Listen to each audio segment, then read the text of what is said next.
जिस समय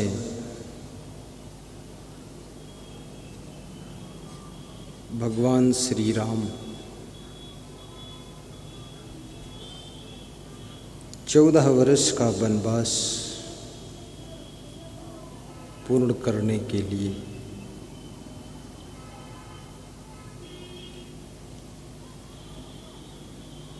जंगल के मार्ग में यात्रा कर रहे,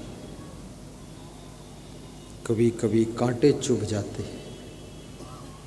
लक्ष्मण उनके पैर में चुभे हुए कांटे को निकालते और अपने दुपट्टा से खून पोंछ लेते। लक्ष्मण बहुमुखी प्रतिभा के धनी थे। लक्ष्मण गुणवान थे।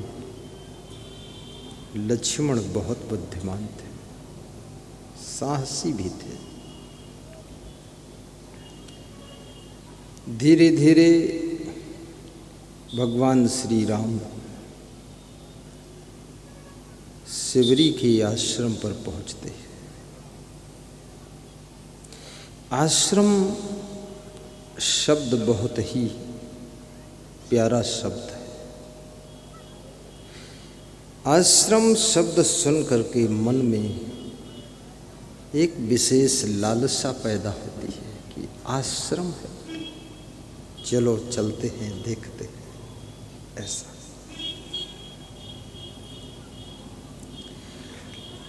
ऐसे आप जिस घर में रहते हो वो भी गृहस्थ आश्रम है। हम जहाँ रहते हैं वो संन्यास आश्रम है।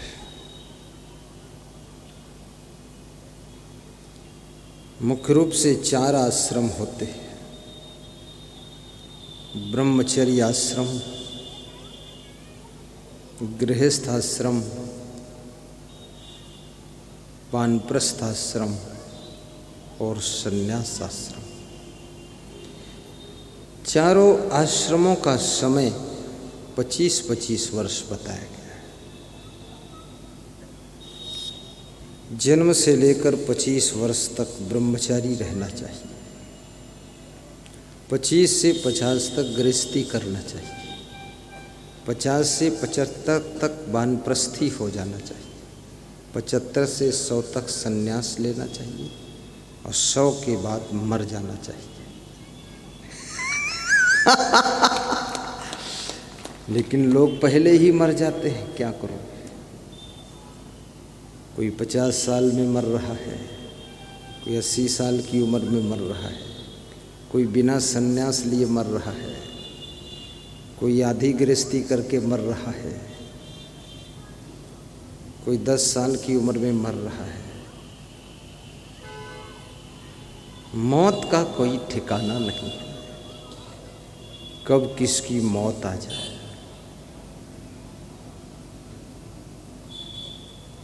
सांस का पंछी शरीर के पिंजड़े में कब तक रहता है।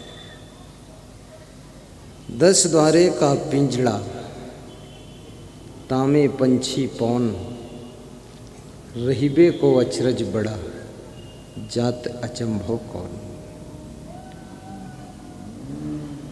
बहुत बड़ी बात है। इस शरीर में 10 द्वार हैं और 10 द्वार का ये पिंजड़ा है और इसमें पंछी है। तो कबीर कहते हैं आश्चर्य इस बात का है कि 10 द्वार खुला है, फिर भी ये ईमानदारी से बैठा है। इसको तो उड़ जाना चाहिए, पर ये उड़ता नहीं है।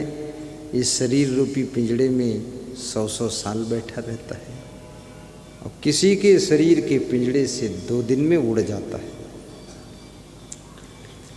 जीव को पंछी कहा गया है। और याद रखना, जन्म तुम्हारे शरीर का होता है, बचपन, जवानी, बुढ़ापा, ये अवस्था भी शरीर की अवस्था है और मृत्यु भी शरीर की होती है। रोग व्याधि बीमारी भी शरीर में आती है। लेकिन इस आत्मा में न कोई रोग होता है, न इस आत्मा में कोई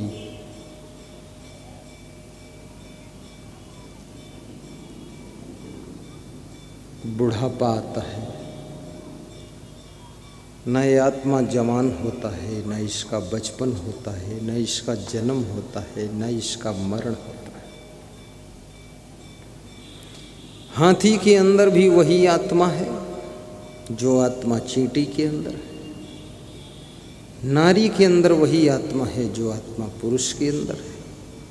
पागल के अंदर भी वही आत्मा है जो समझदार के अंदर है। साधु के अंदर वही आत्मा है जो भोगी के अंदर है। सबके अंदर वही आत्मा है। आत्मन्येव च संतुष्टा तस्य कार्यम न विद्यते। और जो अपनी आत्मा से आत्मा में संतुष्ट है उसके लिए इस दुनिया में कोई कार्य शेष भी नहीं है। प्रजहाति यदा कामान सर्वान् पार्थ मनोगतान आत्मन्येव आत्मना तुष्टा स्थित प्रज्ञा तदा उच्यते। आत्मा से आत्मा में संतुष्ट होना बहुत बड़ी चीज है। यदृच्छा लाभ संतुष्टो द्वंद्वती तो विमत्सरा क्षमा सिद्धाव सिद्धोपि च कृत्वापि न निबद्धते। जितना लाभ मिला है उसमें जो संतुष्ट होता है, दूसरे की उन्नति को देख करके जिसके मन में जलन नहीं होती है, ईर्ष्या नहीं। और ईर्ष्या तुम अपने लोगों से ही करते हो, अपरिचित से नहीं करते हो।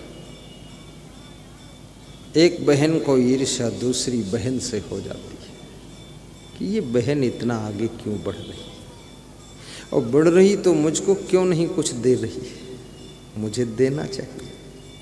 अपने आप गणित बिठाते, प्रवचन सुनाते रहते। एक भाई को अपने दूसरे भाई से ईर्ष्या हो सकती है। आपको टाटा बिड़ला से कभी ईर्ष्या नहीं हुई है।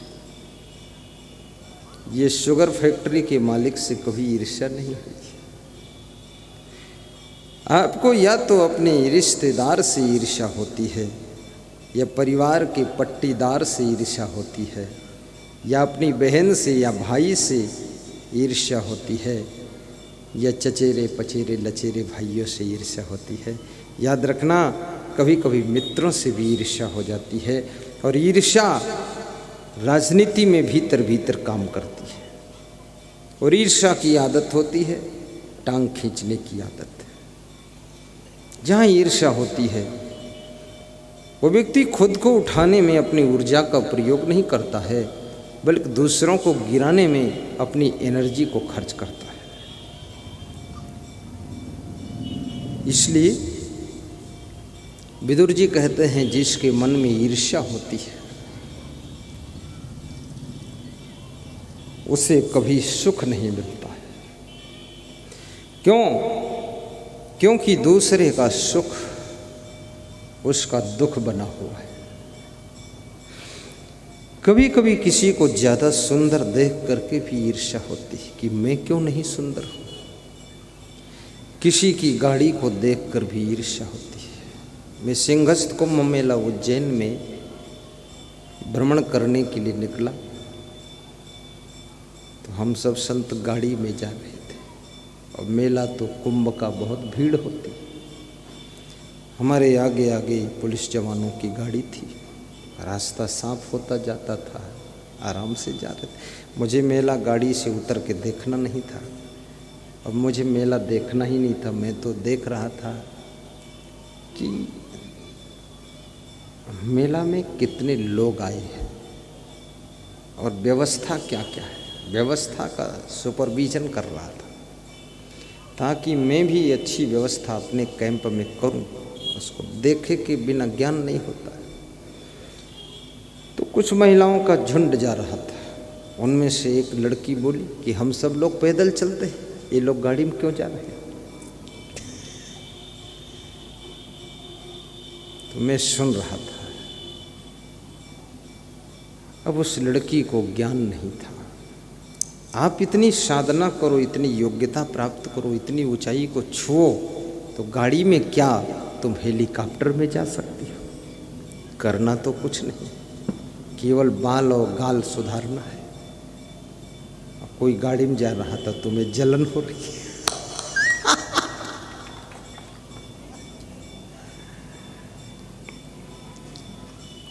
किसी को गाड़ी में चलता हुआ देखकर, किसी को अच्छे मकान में रहता हुआ देखकर, किसी का बढ़ता हुआ नाम देखकर, किसी को ऊंचे पद पर विराजमान होता हुआ देखकर याद रखना, उससे स्वयं भी आगे बढ़ने की प्रेरणा लेना चाहिए और उससे अधिक ऊंचाई को छूने की इच्छा करना चाहिए, ना कि उसकी टांग खींचना चाहिए, बल्कि अपनी टांग और उससे आगे बढ़ाकर रखना चाहिए।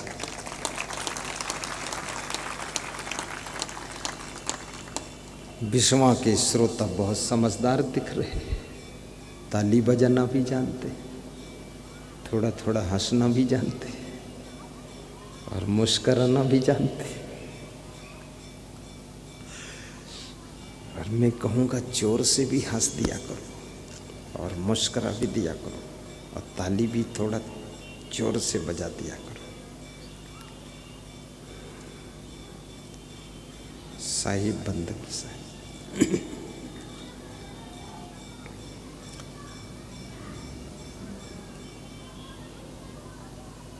जिसका मन सफलता मिलने पर फूलता नहीं, असफल होने पर दुखी नहीं होता। आपकी जिंदगी के प्रत्येक कार्य के दो परिणाम होते हैं, या तो जीत होगी या हार होगी। हार हो, हार को गले का हार बनाकर स्वीकार करो तो हार भी जिंदगी में बहार लाएगी। और जीत को अगर जमराज की तरह अहंकार भरोगे तो तुम्हारी जीत भी तुमको नीचे गिराएगी, नीचे गिराएगी। इसलिए हार, कभी बिजनेस में हार हो जाए, चुनाव में हार हो जाए, परीक्षा में फेल हो जाओ, हार हो जाए, खेती बाड़ी में असफल हो जाओ, दुखी मत हो। आज जो असफल होता है, कल सफल होने की तैयारियां शुरू हो चुकी है। इसलिए कोई नेता जो कुशल नेता है, वो चुनाव हारता है ना, तो उतना दुखी नहीं होता, क्योंकि वो जानता है कि 5 साल से जनता मुझे ढो रही है और मुझे ढोते ढोते जनता थक गई, उब गई। अब इस जनता ने हमको अपने कंधों से नीचे उतार दिया है, अब 5 साल में रेस्ट करूँगा। अब जो नया इसने चुना है जनता ने, 5 साल में जनता उस नए से भी उब जाएगी, तंग हो जाएगी और फिर उसको पटक देगी तो हमको फिर लाद लेगी। यही होता है। और ऑप्शन भी क्या है?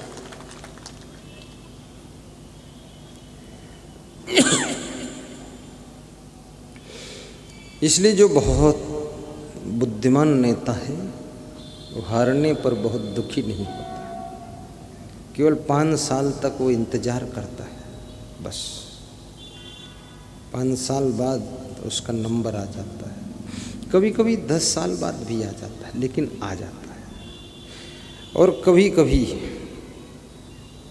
बिना इंतजार किए नंबर आता है।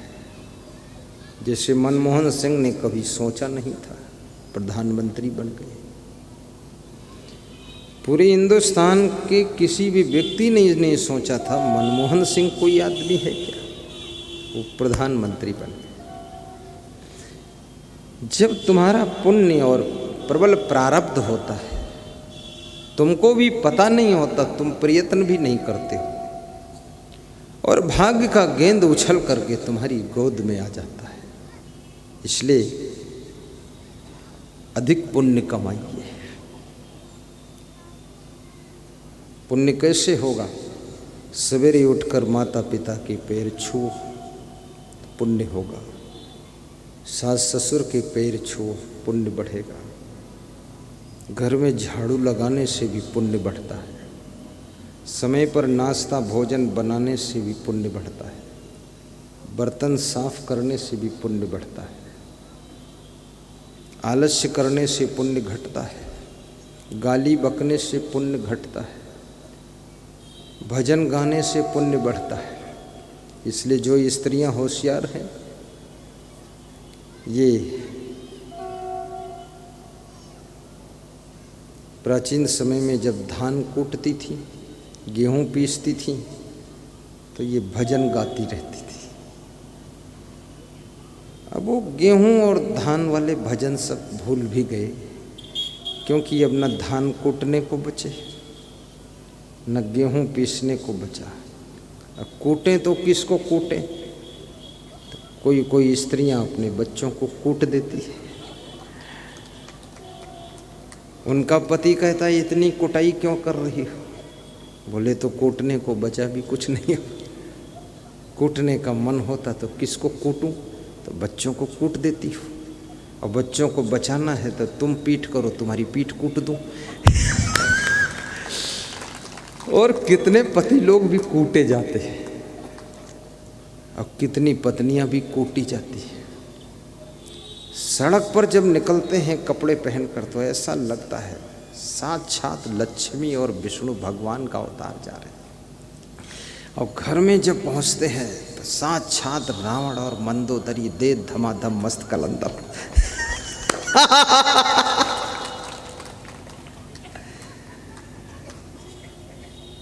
अरे ये समाज को धोखा दे रहे हो।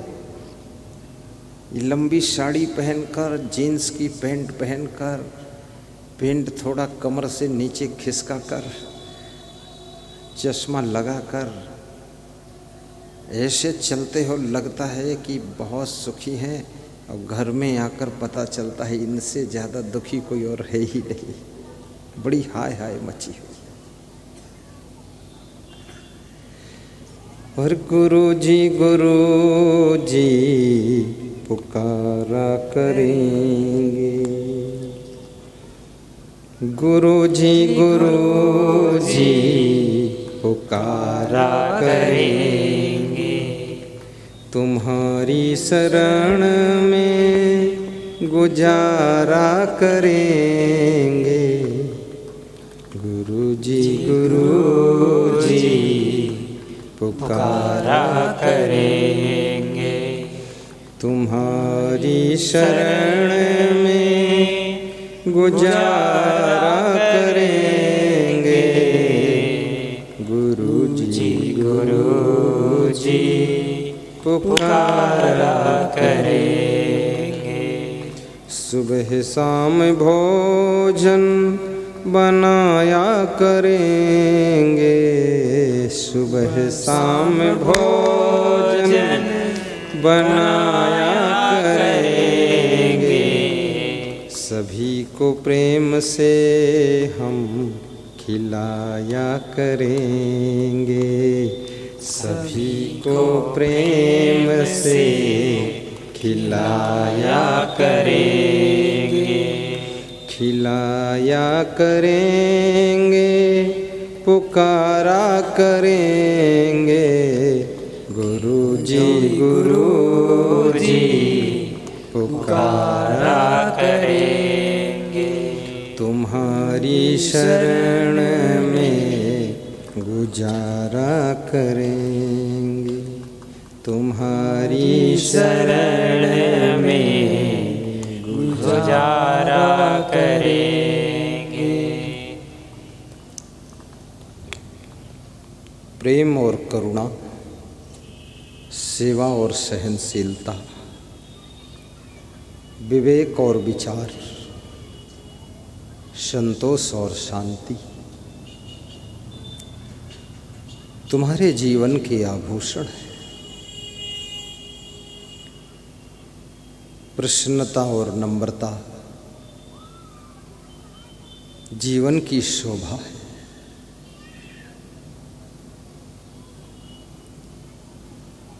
परिश्रम और पुरुषार्थ सफलता की चाबी है। गम खाना कलह कलेश को कम करने का उपाय है। कम बोलना विवाद को खत्म करने का तरीका है। कम भोजन खाना स्वस्थ रहने का सूत्र है। आज एक ही फार्मूला सीख लो कि बिना भूख भोजन ना खाओ और बिना नींद ना सो। ज़्यादातर लोग बिना भूख खाते हैं, बिना नींद सोते हैं और नींद को बुलाते भी हैं। अब लोरी कोई गाने वाला नहीं तो खुद ही लोरी गाते हैं। आ जाओ निद्रा देवी, स्वागत आपका है। ऐसे तो गुरुजी घर में आते तो गाना चाहिए कि स्वागत है गुरुदेव, आपका स्वागत है, लेकिन वो कहते हैं स्वागत है निद्रा देवी, आपका स्वागत है, आ जाइए। और नींद लाने की जितनी कोशिश करोगे फिर तो नींद बिल्कुल नहीं आएगी। जब सारी कोशिशें समाप्त हो जाती हैं तो नींद ऑटोमेटिक आ जाती है। और नींद, जिनको ज़्यादा नींद चाहिए उनके लिए, जिनको नींद नहीं आती उनको बता देता हूँ। 2 किलोमीटर तेज स्पीड में दौड़िए और शाम को अपनी छत के ऊपर तेज चाल में 1 घंटा पैदल चलिए और शाम को केवल आधी रोटी, आधी कटोरी दाल लीजिए, 2 चम्मच सब्जी लीजिए, चमचा नहीं सोते समय आधी मुट्ठी चना चबाइए भुना हुआ और ऊपर से थोड़ा आधा गिलास दूध पीजिए और फिर थोड़ा बैठ करके प्रवचन सुनिए। उसके बाद सोइए। पैर के तलवा में सरसों का तेल मालिश कीजिए, हथेली में सरसों का तेल मालिश कीजिए। फिर देखिए नींद कितने जोर से आती है, बहुत जोर से आएगी। भोजन की मात्रा जब पेट में ज़्यादा पहुंचती है तो भी नींद उड़ जाती है। और जब तुम्हारा शरीर थकता नहीं है तो भी नींद उड़ जाती है। शरीर को थकाइए थोड़ा। बिना भूख खाने से नींद उड़ जाती है, इसलिए बिना भूख मत खाइए।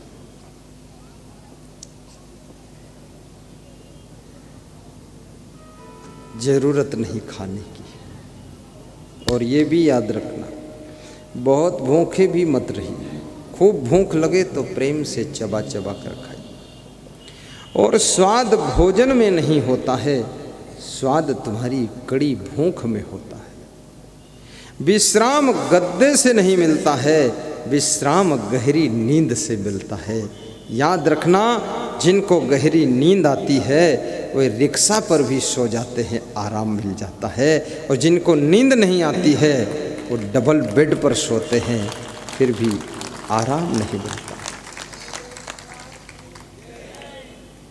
अभी तक तो डबल बेड कहते थे, लेकिन जिस गोवर्धन गार्डन में मैं रुका हूँ वहाँ जो बेड है वो 4 बेड है। पहली बार देखा मैं। अब डबल बेड के यहाँ पर 4 बेड और कहीं कहीं 6 बेड भी लगा देते लोग। सब एक ही में निपट जाओ पूरा, इधर से उधर लुढ़कते रहो।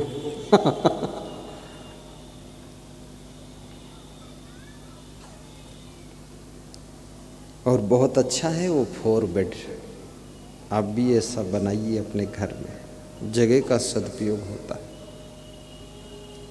सुंदर लगा मुझे।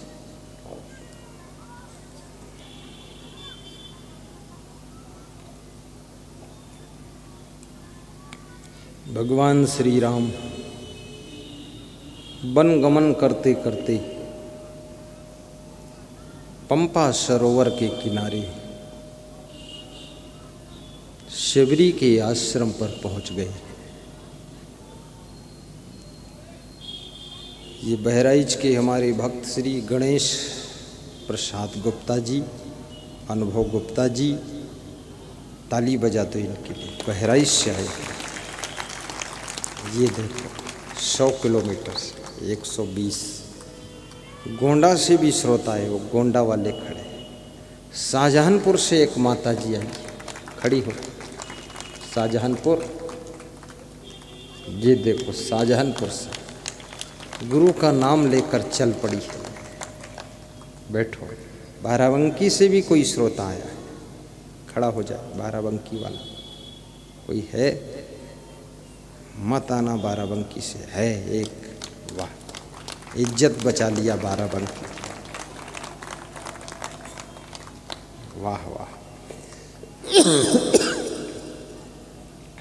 सीतापुर जिले के कितने श्रोता, जरा हाथ ऊंचा करो। सीतापुर वाले नीचे कर लो। ऐसे कितने श्रोता जिन्होंने टीवी और मोबाइल के यूट्यूब में गुरुदेव को देखा है? दोनों हाथ उठाकर बताओ। वाह, ताली बजा दो।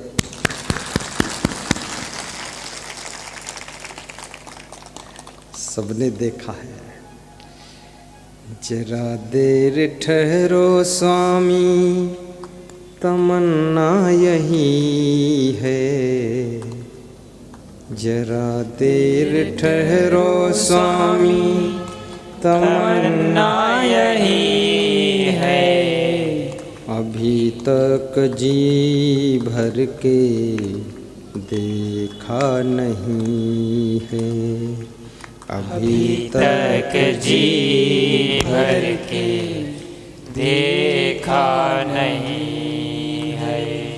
तुम ही मेरे माता पिता भी तुम ही हो। तुम ही मेरे माता पिता भी तुम ही हो। तुम ही मेरे बंधु सखा भी तुम ही हो। तुम ही मेरे बंधु सखा भी तुम ही हो। तुम्हें छोड़ने का दिल चाहता नहीं है। तुम्हें छोड़ने का गाइए, सब गाइए। चाहता नहीं है। जरा देर ठहरो स्वामी, तमन्ना यही है।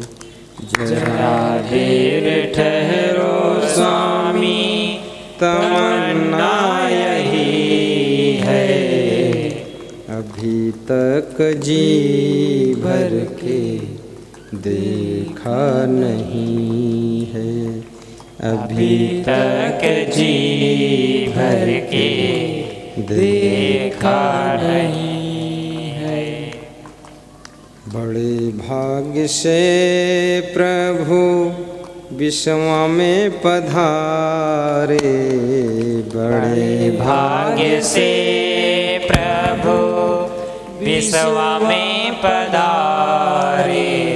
भक्तों की कोटियों में करते गुजारे।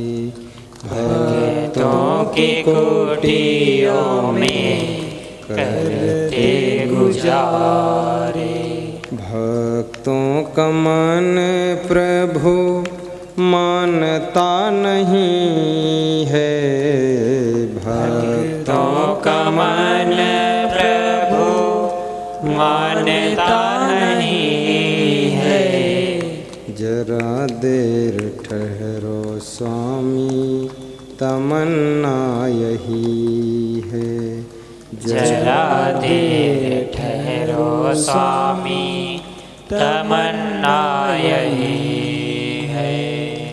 अभी तक जी भर के देखा नहीं है, अभी तक जी बहुत सुंदर भर के देखा नहीं है।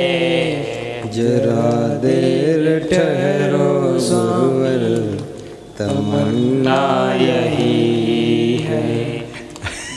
अभी तक जी भर के देखा नहीं है। तुम्ही को मैं मानूं, तुम्ही को मैं जानूं, तुम्ही को मैं मानूं, तुम्ही को मैं जानूं। तुम्ही चंद्र मेरे, तुम्ही मेरे भानु, तुम्ही चंद्र मेरे, तुम्ही मेरे भानु। करो रोशनी प्रभु, अंधेरा नहीं है, करो रोशनी प्रभु, तो अंधेरा नहीं है। जरा देर ठहरो स्वामी, तमन्ना यही है। जरा देर ठहरो स्वामी, तमन्ना यही है।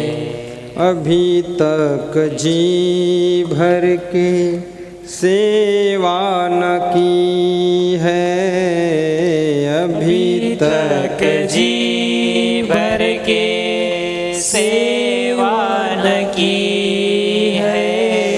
जरा देर ठहरो स्वामी, तमन्ना यही है। जरा देर ठहरो स्वामी, तमन्ना यही है। अभी तक जी भर के देखा नहीं है, देखा नहीं है। बोलिए सद्गुरु भगवान की जय, संत भगवान की जय, भक्त भगवान की जय।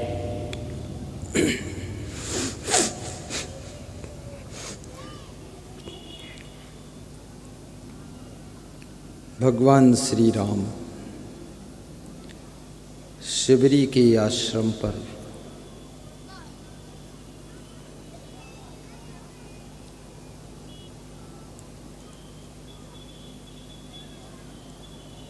पहुंचकर शिवरी को सुख और प्रसन्नता प्रदान करते, क्योंकि शिवरी उस नारी का नाम है जो बाल अवस्था से भगवान श्री राम का इंतजार कर रही थी और इंतजार करते करते उसका बुढ़ापा आ गया है। याद रखना, जब तक आपकी भक्ति बचकानी रहती है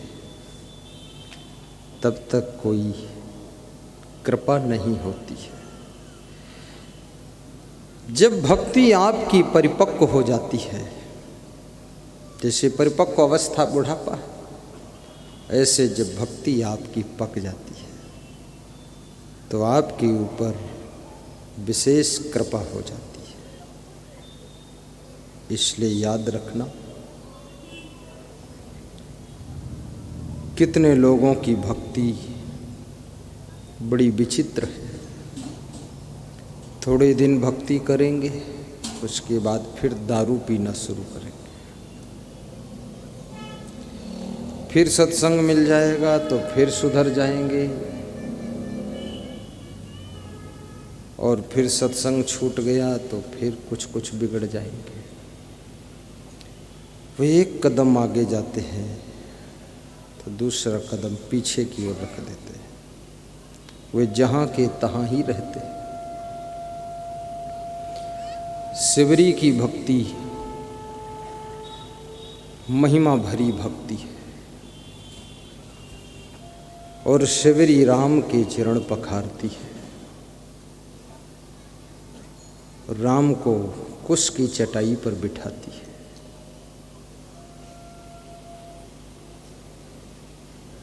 और राम के खाने के लिए बेर मीठे मीठे रख देती है। कवियों ने तो यहाँ तक कहा है कि शिवरी ने चख चख कर बेर खिलाए थे, परंतु ये अतिशयोक्ति अलंकार है। बेर का फल इतना छोटा होता है। अगर शिवरी हर फल को चखेगी तो हर फल में इतना थूक लग जाएगा, अपने इष्ट देव को अपना जूठा कौन खिला सकता है। शिवरी ने उन बहुत से पेड़ों के फलों को चखा था और जिसमें के फल मीठे थे उसमें के फल तोड़कर श्री राम को खिलाया था। हर फल को नहीं चखा था। पेड़ के फल को एक दो फल चख लिया, उसे पता चल गया शिवरी को कि इस पेड़ के फल मीठे। चावल पका कि नहीं पका, महिलाएं इसको जब चेक करती हैं तो एक चावल दबा कर देख लेती हैं और वो अगर एक चावल पक गया है तो डिसीजन ले लेती है कि फिर सब पक गए, फिर उतार देती है चूल्हे से नीचे। अब सभी चावल को नहीं दबाना पड़ता है कि हर चावल को दबा कर देखें, तब तो चावल जो है कुचावल हो जाएगा, सब कचरा बन जाएगा।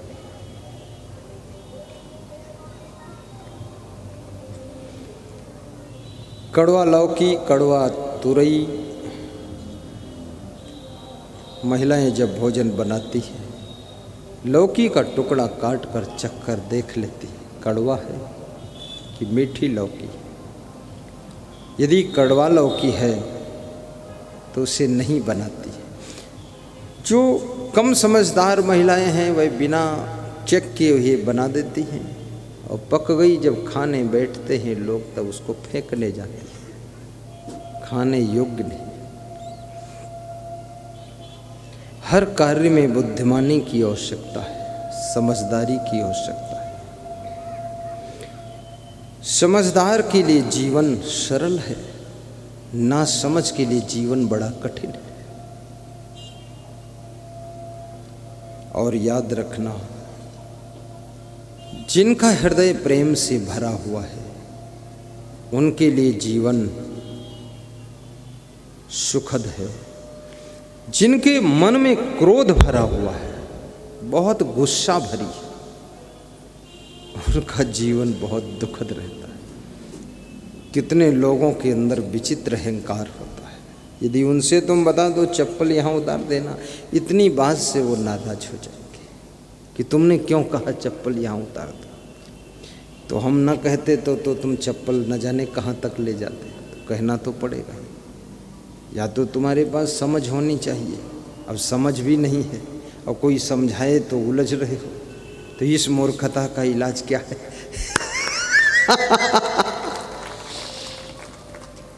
कोई अगर बोल दे जरा जल्दी स्नान कर लेना, स्पीड से चलना है, आज टाइम लेट हो रहा है। अरे तुमने मुझसे क्यों कहा जल्दी स्नान कर लेना? तुम कौन होते हो कहने वाले?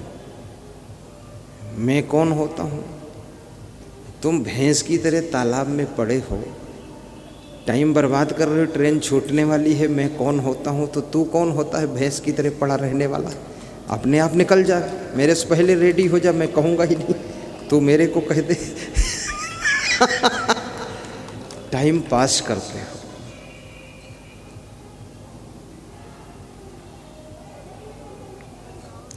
दिल में सुनने की भी जगह होनी चाहिए।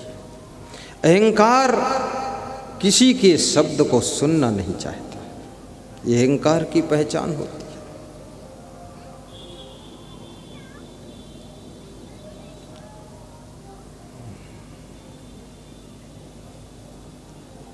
तुम सो रहे हो, किसी ने आकर तुमको जगा दिया कि उठो टाइम हो गया, बस तुम नाराज हो गए कि तुमने जगाया क्यों।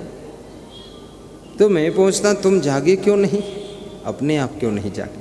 नाराज तो हमको होना चाहिए कि तुम जागे नहीं, और हम तुमसे पहले जाग चुके और रेडी हो गए, फिर तुमको जगाने आए तो तुमको तो धन्यवाद देना चाहिए। ऊपर से लाल पीली आंखें दिखाते, ये बदतमीजी का इलाज क्या।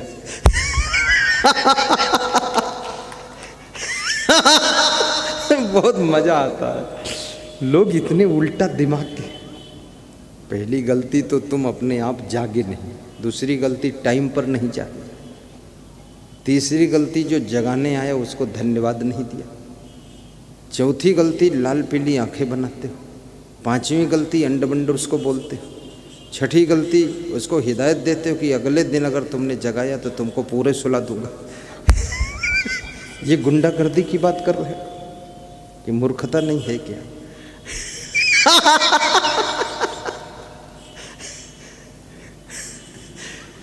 विवेक करो। अगर आपकी वाइफ आपको हल्का सा इशारा देती है कि उठिए टाइम हो गया, फट से उठना चाहिए, संकोच करना चाहिए और वाइफ से कहना चाहिए कि तुम बहुत अलर्ट हो, धन्यवाद है आपको, मैं थोड़ा चूक गया, आप हमसे एक कदम आगे हैं। उसका भी दिल भर जाएगा, कल वो तुमसे और पहले उठकर तैयार हो जाएगी। और तुम बोलोगे कि तुमने कहा क्यों उठिए, तुम कौन होती कहने वाली, तुम कौन होती कहने वाली। अभी नहीं पता मैं पत्नी हूँ तुम्हारी कहने वाली, और कौन हूँ, और क्या तुम्हारी बुआ हूँ। बेअकली की बात करते हो, उठते नहीं हो, अजगर सांप की तरह सोते हो, कौन उठाएगा तेरे को। तेरे साथ शादी कर लिया पत्नी ने तो वो उठाए ना तो सारा घर बर्बाद किए हो, लेटे रहते हो। तो उसको उठाना पड़ता है। उस उठाने वाली पत्नी को धन्यवाद देना चाहिए कि देवी तुम महान हो। ज़्यादा उससे तुम अंग्रेजी बोलोगे, 2-4-10 दिन के बाद फिर उसको नींद नहीं होगी तो भी लेटी रहेगी, वो तुमसे ज़्यादा मसट्टी मारेगी, आंखें मूंदे रहेगी। तब तुम उठ जाओगे, तब कहोगे इसकी आदत बिगड़ गई, उठती नहीं, तुम्हारी तो शुरू से बिगड़ी है, आदत सुधरी कहाँ। ज़्यादा गलत करने वाले लोगों के साथ में जो अच्छा व्यवहार कर रहे हैं वे भी फिर रूठ जाते हैं, दुख हो जाता है और फिर वे भी गलती करना शुरू कर देते हैं। लेकिन मैं कहूँगा आपके परिवार में कोई कितना ही गलत करे पर फिर भी आप गलत ना करना, क्योंकि गलत करने वाले को रिजल्ट गलत मिलेगा, अच्छा करने वाले को रिजल्ट अच्छा मिलेगा। जिंदगी अपनी अपनी है, कर्म फल अपना अपना।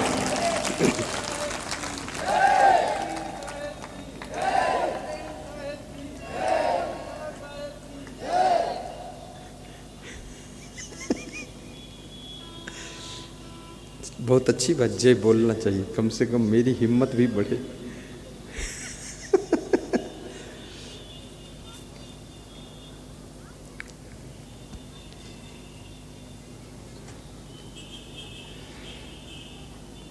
समय का ध्यान भी रखिए। और शिवरी के आश्रम पर राम जाते, शिवरी राम के आगमन के लिए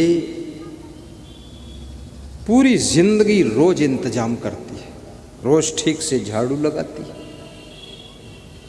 रोज जल भर करके रखती है चरण पखारने के लिए, और रोज शिवरी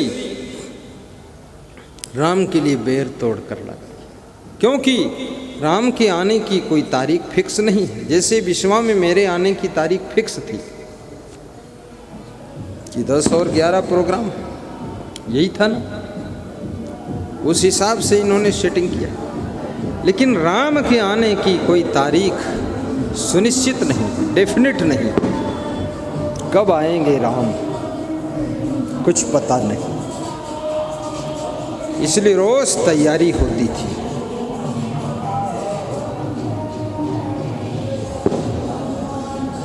रोज तैयारी शिवरी करती है। गंगा जमुना से शिवरी जले भरी लावे गंगा जमुना से सबरी जल भरी लाए। क्यों भर कर लाती थी? क्या जरूरत थी? क्या कारण था? क्यों? क्योंकि चरण पखरी हैं भगवान हो शिवरी के घर माँ। चरण पखरी है भगवान हो सबरी के घर माँ। शिवरी के घर माँ, शिवरी के घर माँ। बदलू राम गाइए। चरण पखरी है भगवान हो सबरी के घर माँ। चरण पखरी है भगवान हो सबरी के घर माँ। भगवान राम के चरण पखारने के लिए शिवरी गंगा जमुना से जल भर के ले आती थी। प्रभु के चरण धोएंगे। चरणामृत का बहुत महत्व है। चरणामृत की शक्ति को भी पहचानो। चरणामृत, पंचामृत, दूधामृत,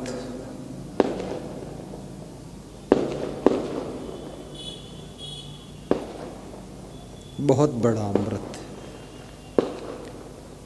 चरण पखारिए। जब तुम्हारे घर में कोई सद्गुरु भगवान का आगमन हो तो उनके चरण पखारा करो। ये पटाखे फूट रहे हैं, ये हमारे आपके प्रोग्राम की खुशी में फूट रहे हैं। ताली बजाओ। बस ये मानोगे तो आपको मन में अच्छा लगेगा। वाह वाह। और चरण पखार करके फिर उस चरण अमृत को घर, आंगन, द्वार, पशु, छत, खेत में भी थोड़ा छिड़कना चाहिए। और फिर एक गिलास या पीतल या तांबे के लोटे में जल लेकर, चम्मच लेकर, गुर पद नख मणिगण ज्योति, गुरुदेव के चरण के अंगूठे के नख के ऊपर चम्मच से जल डालकर और लोटा में वो जल टपका कर उस चरणामृत को बनाकर फिर एक चम्मच पान करना चाहिए, बाकी बोतल में रख लेना चाहिए। ये तरीका होता है। उसके बाद चरण साफ कपड़े से पोंछना चाहिए। जिस कपड़े में मुंह पोंछते हो उसमें चरण नहीं पोंछना चाहिए। कितने लोग वो रुमाल निकालते हैं पैंट की जेब से, उसमें 3 दिन तक पसीना पोंछा है और नाक थूक पोंछा है, और फिर उसी में गुरु की पैर पोंछ दिया कि थोड़ा माल तुम भी ले जाओ गुरु महाराज। उसमें मत पोंछना। साफ कपड़ा हो, साफ टॉवेल हो, नया हो, नया रुमाल, गमछा, उसमें पोंछिए। और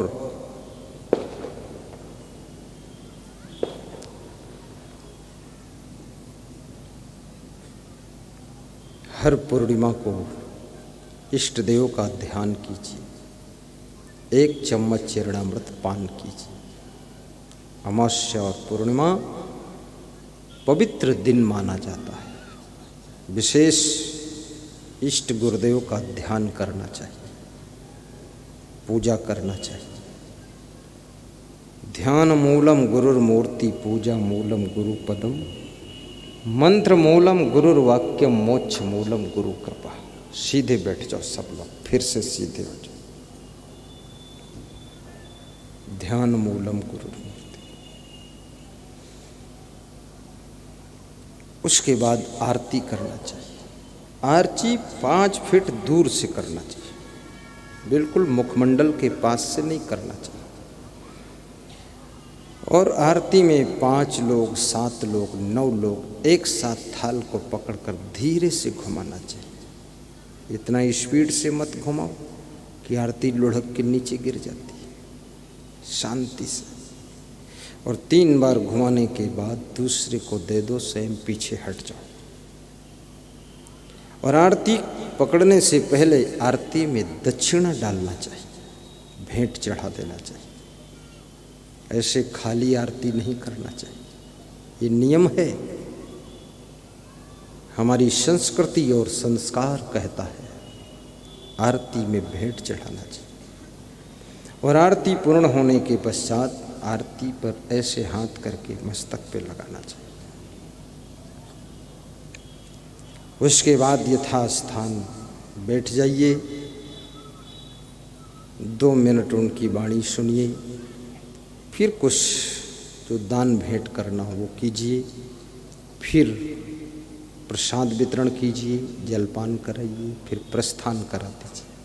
ये पधरौनी इस तरह से होती है, पधरौनी बताया। कुछ लोग सोचते पधरौनी क्या है, पधरौनी कोई गांव है क्या जहाँ जाते हैं। पधरौनी का अर्थ है जिसके घर में 1 घंटे के लिए पदार्पण हो उसको पधरौनी कहते हैं। भगवान श्री राम ने भी शिवरी के आश्रम में पधरौनी किया है, वह रात नहीं ठहरे। भगवान श्री राम बुद्धिमान है। जिस आश्रम में कोई अकेले नारी रहती हो वहाँ किसी पुरुष को रात उसके साथ ठहरना नहीं चाहिए, भगवान ने बताया, क्योंकि आपके नाम के ऊपर कलंक लग सकता है। दिन ही दिन भगवान श्री राम शिवरी के आश्रम पर रामायण से हर कदम कदम पर ज्ञान मिलता है। विदा हो जाते हैं, भरद्वाज के आश्रम पर रुकते हैं, वाल्मीकि के आश्रम पर ठहरते हैं, शिवरी के आश्रम पर दिन में रुककर बेर खाकर चले जाते हैं। लेकिन शिवरी की भक्ति से भगवान प्रभावित होते हैं। भक्ति में बहुत शक्ति होती है। भगवान श्री राम कहते हैं, शिवरी धन्य है तेरी भक्ति, तू महान है। शिवरी ने कहा, प्रभु भक्ति किसे कहते ये भी मुझे नहीं पहचान है, भक्ति है क्या चीज? तो राम जी कहते हैं 9 प्रकार की भक्ति होती है। हे शिवरी मैं तुझे 9 प्रकार की भक्ति सुनाता।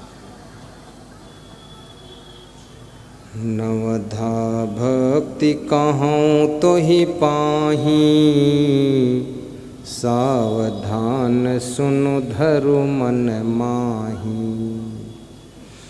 9धा भक्ति कहूँ तो ही पाही, सावधान सुनु धरु मन माही। 3 बातें हैं। भगवान श्री राम कहते हैं, शिवरी मैं 9 प्रकार की भक्ति कहूँगा, लेकिन सावधान होकर के सुनो और फिर उसे मनन करो और फिर उसे धारण करो, तब मैं 9 प्रकार की भक्ति का वर्णन करूं। साधना की 3 सीढ़ियां होती हैं। प्रथम सीढ़ी है श्रवण।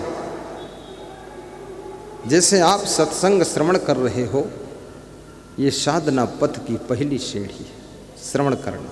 कुछ लोग कहते हैं सुनने से क्या फायदा? सुनना पहली सीढ़ी है, सुनने के बाद दूसरी सीढ़ी आएगी। सुनना ये प्रथम सीढ़ी है। दूसरी सीढ़ी है उसे मनन करना। मनन कैसे करोगे? यहाँ से जब घर जाओगे रास्ते में मनन करोगे, गुरु जी ने क्या क्या सुनाया। घर में मनन करोगे, आज क्या क्या बताया।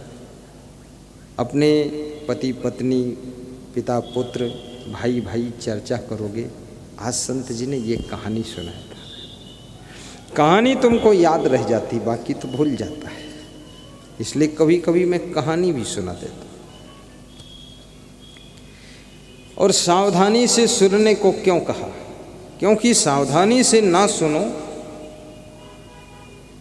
तो कहेंगे कुछ और, सुनोगे कुछ और। कैसे? एक छोटी कथा सुनाता हूं। मैंने सुना है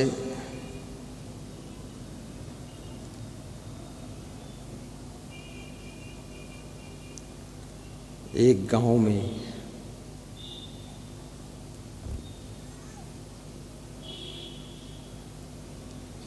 एक सेठ रहता था।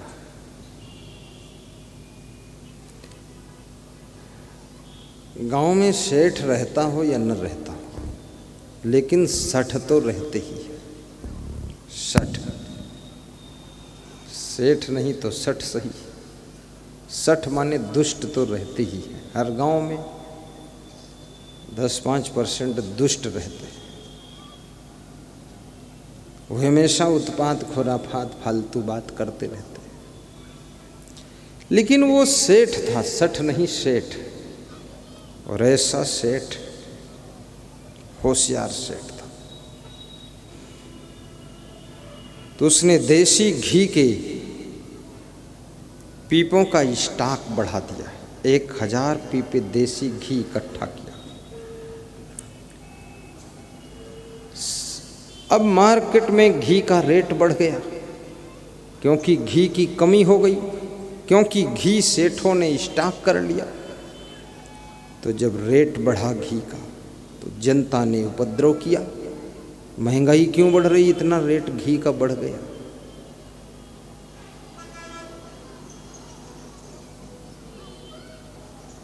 जिसके यहाँ 10 पीपे से ज़्यादा देसी घी स्टॉक में मिल जाएगा, उसको 1 वर्ष जेल दी जाएगी, सजा। वो सेठ डर गया, सब डर गए। उसने तुरंत फटाफट शाम को नौकरों को बुलाया और नौकरों से कहा कि ये पीपे पीछे जो खेत है उसमें गड्ढा खोद करके घी के पीपे उसमें गाड़ दो जाकर। नौकरों ने फटाफट पीपे उठाए, गड्ढा खोदा और पीपे खोल खोल कर घी गड्ढे में भर दिया। और सवेरे खाली पीपे लेकर के आए और सेठ से बोले, सेठ जी ये खाली पीपा कहाँ रख दूं? तो सेठ ने कहा, क्या मैंने कहा, क्या तूने सुना और क्या किया? घी गड्ढे में डाल दिया, खाली पीपा लेकर आए हो, ये मेरी खोपड़ी पटक दो और क्या करोगे? सब बर्बाद कर दिया घी। बोले आपने कहा था घी वहाँ गड्ढे में रख दे। बोले पीपा सहित रखना था, और ढक्कन खोल के घी रख दिया।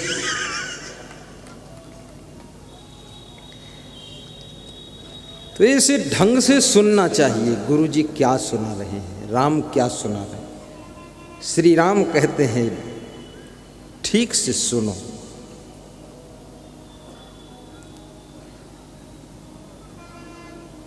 नवधा भक्ति कहूँ तो ही पाही, सावधान सुनो धरो मन माही। और फिर उसे मनन भी करो। केवल सुन लिया, उसके बाद कुछ भी पल्ले नहीं पड़ा। एक सेठ प्रवचन सुनने जाता था, तो उसके घर में मेहमान आ गए। तो सेठानी ने अपने बेटे को भेजा कि जाओ सेठ जी को बुला लाओ, मेहमान ज़्यादा देर रुकेंगे नहीं, चले जाएंगे। सेठ को बुलाने बेटा आया। उसने देखा उनके पिताजी बहुत ध्यान से सुन रहे हैं, तो बेटा भी पीछे बैठ गया। बोला आप सत्संग जब समाप्त हो तभी बताएंगे पिताजी को। सत्संग समाप्त हुआ तो पिताजी से कहा मेहमान आए हैं, आपको बुलाने आया हूँ। पिता ने कहा कितनी देर हो गई तू बुलाने आया है? बोले 1 घंटा हो गया। तो बोले बुलाया क्यों नहीं फिर? बोले आप सत्संग में डूब गए थे। बोले मैं डूब गया तो मुझे निकाल लेता सत्संग से बाहर, तूने कहा क्यों नहीं? उसने कहा क्या तुम प्रेम से सुन रहे थे तो मैंने सोचा डिस्टर्ब ना करूं तो मैं भी बैठ गया सुनने लगा। बोले तूने क्यों सुना सत्संग, तेरा कोमल दिल है, ये सत्संग के शब्द का प्रभाव पड़ जाएगा तो ये कारोबार कैसे चलेगा। और बोले पिताजी आप तो हमेशा सुनते हो। अरे बोले मैं तो इस तरह के बहुत साधु सुना कर चले गए, कोई फर्क पड़ने ही नहीं देता। मैं तो ठठेर घर की बिल्ली हूं, कोई असर नहीं पड़ता है।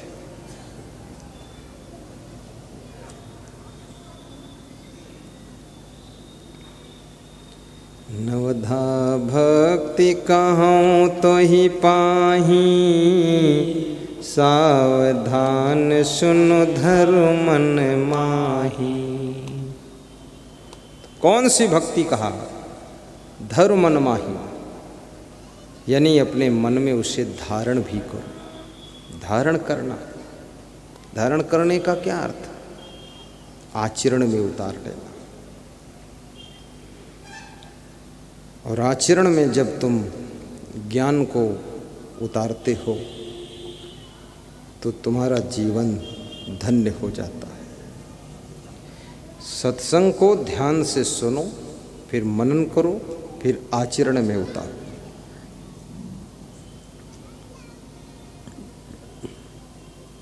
अब भगवान श्री राम भक्ति सुना रहे हैं। क्या सुनाते हैं, प्रथम भगति संतन कर संगा, दूजे रति मम कथा प्रसंगा। गाइए, सब गाइए। प्रथम भगति संतन करे संगा, दूजे रति मम कथा प्रसंगा। पहली भक्ति क्या है, संतों का सत्संग सुनना, संत का सत्संग। प्रथम भगत संतन कर संगा। अब संत कौन है, जो संसार के विषय भोगों को नहीं भोगता है, जो माया मोह में नहीं पड़ा है, जिसका कोई परिवार नहीं है, संसार ही जिसका परिवार है, जिसने काम क्रोध लोभ मोह अहंकार ईर्ष्या द्वेष को जीत लिया है, उसका नाम संत है। जो अब केवल गुरु का हो गया है, अब और किसी का नहीं रह गया है, उसका नाम संत है। जो सद्गुण सदाचार सभ्यता शालीनता की मूर्ति बन गया है, उसका नाम संत है। जिसमें त्याग वैराग्य संयम नियम विवेक विचार है, उसका नाम संत है। जिसके पास में कोई नशा व्यसन की आदत नहीं है, जिसका अब कहीं भी मोह नहीं बचा है, जो दुनिया में कहीं किसी भी चीज में आकर्षित नहीं होता है, उसका नाम संत है। जो कहीं मोहित नहीं होता है, उसे संत कहते हैं। जो शब्द स्पर्श रूप रस गंध इन 5 विषयों को जीत लिया है, इंद्रियों को जीत कर कंट्रोल में रखा है और चंचल मन को भी बस में रखता है, उसी का नाम संत होता है।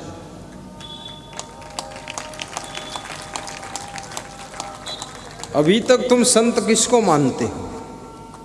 जो साधु जैसे कपड़ा पहन ले, लाल पीले नीले सफ़ेद, जटा बढ़ा ले, दाढ़ी बढ़ा ले, चंदन लगा ले, हल्दी लगा ले, ऊपर से ओढ़नी ओढ़ ले, माला खूब पहन ले, तुम कहते हो ये बाबा जी है। ए बाबा, वो संत नहीं है। वेशभूषा भी पहनना चाहिए, कोई हर्ज नहीं, लेकिन संत जो वेशभूषा पहनता है, एक बार जो पहन लेता है उसको मरते दम तक पहने रहता है। रोज रोज कलर नहीं बदलता है, न रोज रोज एक्टिंग करता है, वो संत है।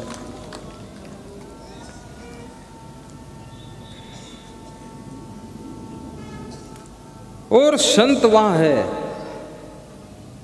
उसको जो दान मिलता है उस दान का वो भंडारा करता है, उसका नाम संत है। भंडारा करता, भंडाफोर नहीं करता, भंडारा। मैं भी भंडारा करता हूँ, मैं बहुत बड़ा भंडारा करता हूँ, ये छोटा छोटा रोज रोज नहीं करता। हम भंडारा जब करते हैं 1 करोड़ या 2.5 करोड़ का खर्चा आता है। मैं कुंभ मेला में करता हूँ, कुंभ मेला प्रयागराज में किया था, 82 लाख का खर्चा है था। 82 लाख में अगर आश्रम बनाते तो कम से कम 40 कमरे तो बन ही जाते, लेकिन नहीं, भंडारा। उज्जैन में भंडारा किया था, 2.5 करोड़ खर्च आया था, उज्जैन के कुंभ मेला। और हरिद्वार में कुंभ मेला में भंडारा करने का संकल्प है, भंडारा भी करेंगे और जो भक्त वहाँ आएंगे उनके ठहरने के लिए 250 कमरे बनाएंगे। 250, 1-2 नहीं, 250। और सभी भक्तों को वो कमरे फ्री दिए जाएंगे, कोई नहीं 10 रुपये की भी रसीद कमरे के लिए नहीं काटना। रजाई फ्री, गद्दा फ्री, भोजन फ्री, नाश्ता फ्री, प्रवचन भी फ्री, गुरुदेव भी फ्री। तो फिर ये खर्चा आएगा कहाँ से? कहाँ से आएगा जब सब फ्री हो गया? ये खर्चा गुप्त रूप से आएगा, भक्तों के यहाँ से आएगा।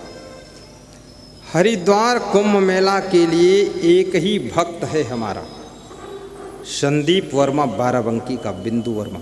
200 कुंटल आटा देने का संकल्प लिया, 200 कुंटल। और शिवरी नारायण, छत्तीसगढ़ प्रदेश, जांजगीर चांपा जिला, उड़ीसा बॉर्डर से श्री कार्तिक राम यादव, बिल्लू अग्रवाल, 200 कुंटल चावल देने का संकल्प लिया है। अब तुम बहुत चतुर हो, यूपी का आदमी ऐसे ही बहुत खिलाड़ी होता है। अब तुम ये गणित लगाओगे 200 कुंटल हो गया, अब हमको देने की क्या जरूरत है? तुम तो शुरू से ही होशियार हो। लेकिन नहीं, 1 लाख तीर्थयात्री रोज वहाँ भोजन करेंगे। 1 लाख तीर्थयात्री का इंतजाम किया जाएगा। पूरे मेला में करीब करीब 7-8 गाड़ियाँ चाय पिलाने के लिए घूमेंगी, फ्री चाय। इतना बड़ा भंडारा होगा, ये छोटा मोटा काम नहीं होगा। प्रयाग कुंभ में भी 2 गाड़ियाँ चाय पिलाने का काम कर रही थी, फ्री चाय पिलाने। और रोटी बनाने के लिए बिहार के एक भक्त ने मशीन दान देने का संकल्प लिया है। वो मशीन करीब 6-7 लाख की आएगी, रोटी बनाएगी। बस आटा डाल दो, रोटी निकाल के ले जाओ। तो साधु को भंडारा भी करना चाहिए, जो भी मिले उसको। अगर साल 6 महीने में 10-20 हज़ार रुपये दान दक्षिणा मिला है तो उसे भंडारा कर देना चाहिए। और 1-10 लाख मिला तो भी भंडारा करना चाहिए। समाज कल्याण, जन कल्याण। जब तुम कुंभ मेला में जाते हैं, इसमें ऐसे कितने लोग हैं जो प्रयाग कुंभ में गए थे? हाथ उठाओ। Very good. बाकी ये सब कहाँ गए थे? तालाब में नहाने गए थे। इसमें ऐसे कितने लोग जो उज्जैन कुंभ में भी गए थे? हाथ उठाओ। Very good. ऐसे कितने लोग जो हमारे कैंप में भी पहुँचे थे? हाथ उठाइए। कोई हमारे कैंप में पहुँचा था?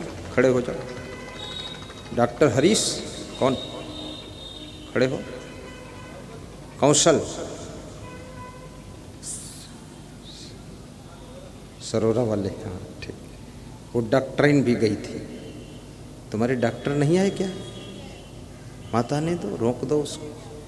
हाँ वही रहने दो, डॉक्टराइन काफ़ी है। तुम सुनकर जाओ, डॉक्टर को सुनाओ। ये गए थे, देखो ये जो कह रहा हूँ ये था वहाँ की नहीं, बिल्कुल पक्का काम है, याद रखना। इनको कुर्सी पर बिठाना, कुर्सी पर, नीचे थक जाएंगे। और मैं निवेदन करूँगा, गृहस्थ को भी भंडारा करना चाहिए, सत्संग समागम करना चाहिए। और भंडारा केवल दाल चावल सब्जी रोटी खीर पूड़ी हलवा ही नहीं, ये जो आज यहाँ प्रवचन हो रहा है, समागम हो रहा है, यहाँ पर ज्ञान का भंडारा हो रहा है। दाल चावल तो सब जगह मिल सकता है, लेकिन ज्ञान का प्रसाद नहीं मिल सकता। आज ये अरुण गुप्ता, प्रदीप पोरवाल, हृदयदीप पोरवाल, बंसल परिवार, अग्रवाल परिवार, ये जो है ज्ञान का भंडारा कर रहे हैं। गुरुदेव को बुला करके सत्संग समागम कराते हैं, जिससे सब लोग ज्ञान प्राप्त कर रहे हैं।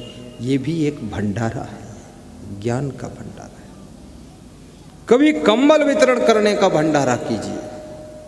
आज हमारे पास में एक दिल्ली का भक्त आया है, वो कह रहा था 50 कंबल मैं आपके संतों को एक एक देना चाहता हूँ। तो मैंने कहा पैसा है? बोले है। बोले एटीएम है तो पैसा है, ऐसा बोला मेरे से। इधर बुलाओ दिल्ली वाले को, रामचरण इधर आ जाओ, आ जाओ। तो मैंने उससे कहा कि ठीक है ले आना कंबल, 50 संतों को दे देना। बोले संत कबीर नगर में जाऊं तो वहाँ थोक में मिल जाएगा, यहाँ जो 300 का मिलेगा वहाँ 250 का मिल जाएगा। तो हमने कहा चले जाओ। तो बोले गाड़ी किराया लाने में ज़्यादा लग जाएगा। तो हमने कहा मत जाओ। ये आ रहे देखो पीछे, दिल्ली में बिजनेस करते थे, अभी दर्शन के लिए आए गुरुदेव के पास। ये कंबल का भंडारा करने जा रहे हैं कि कंबल का भंडारा करो। ताली बजा दो, इनका सम्मान करो। दिल्ली के भी श्रोता यहाँ आए हुए हैं, बॉम्बे के श्रोता आए हुए हैं, गोंडा से आए हैं, शाहजहानपुर से आए हैं, बहराइच से आए हैं, सीतापुर से आए हैं, और यहाँ पर श्रोता बहुत लखनऊ से भी आए हैं। ये है, ये कंबल का भंडारा करने के लिए आज्ञा मांग रहे थे। उन्नाव जिले से भी श्रोता है, उन्नाव वाले खड़े हो जाओ। ये देखो उन्नाव जिले के श्रोता है। मैनपुरी से भी हैं, अवधेश खड़े हो, अवधेश सिंह। देखो हमारे कमांडो अवधेश सिंह, ये मैनपुरी बहुत भक्त हैं। कह रहे थे आप हमारे संत से कि आप कमांडो पास करा लो, मेरा नाम पास करा दो, हम गुरु जी के साथ हमेशा रहेंगे। बहुत प्रेम, धन्य हो, महान हो। ये हमारे रामचरण जी दिल्ली से आए, वो बोल रहे हैं सदा आपके चरणों में हूँ। जाऊं कहाँ तजी चरण तुम्हारे, निश दिन तरसत नयन हमारे। जाऊं कहाँ तजी चरण तुम्हारे, निश दिन तरसत नयन हमारे। जाऊं कहाँ तजी चरण तुम्हारे, निश दिन तरसत नयन हमारे। उज्जैन में जो कुंभ मेला में भंडारा हुआ था, 1.5 महीना भंडारा चला। 50,000 लोग तीर्थयात्री रोज भोजन करते थे। और जिसको कहीं ठिकाना ना मिले वो मेरे यहाँ आइए, जिसको कहीं कोई रुकने ना दे वो हमारे यहाँ रुको आकर। 76 बीघे जगह में अर्थात 50 एकड़ में कैंप अपना था। सभी संतों के पास 1 एकड़, 1 बीघा, 2 एकड़, 5 एकड़, आपके पास 50 एकड़ जमीन थी। सबसे बड़ा रूप और सबके लिए खुला द्वार। चाहे तुम कबीरपंथी हो, कबाड़पंथी हो, दारूपंथी हो, वैष्णवपंथी हो, तुलसीपंथी हो, बेवकूफपंथी हो, तो भी आ जाओ। मनुष्य मात्र के लिए दरवाजा खोल दिया गया था। और याद रखना, इंसान की सेवा में ही भगवान की सेवा छिपी होती है। भगवान को तुमने तो कहीं देखा नहीं है, लेकिन याद रखना, जब इंसान की सेवा करते हो तो भगवान का आशीर्वाद मिल जाता है। लक्ष्मी की पूजा तुम फोटो में करते हो, लेकिन जब अपनी माँ की पूजा करते हो, पैर छूते हो, तो लक्ष्मी की कृपा पूरी पूरी मिल जाती है। जब नारियों का सम्मान करते हो तो लक्ष्मी का आशीर्वाद मिलता है, और जब पुरुषों का सम्मान करते हो तो याद रखना, फिर नारायण का आशीर्वाद मिलता है। नर में नारायण है और नारी में नारायणी है।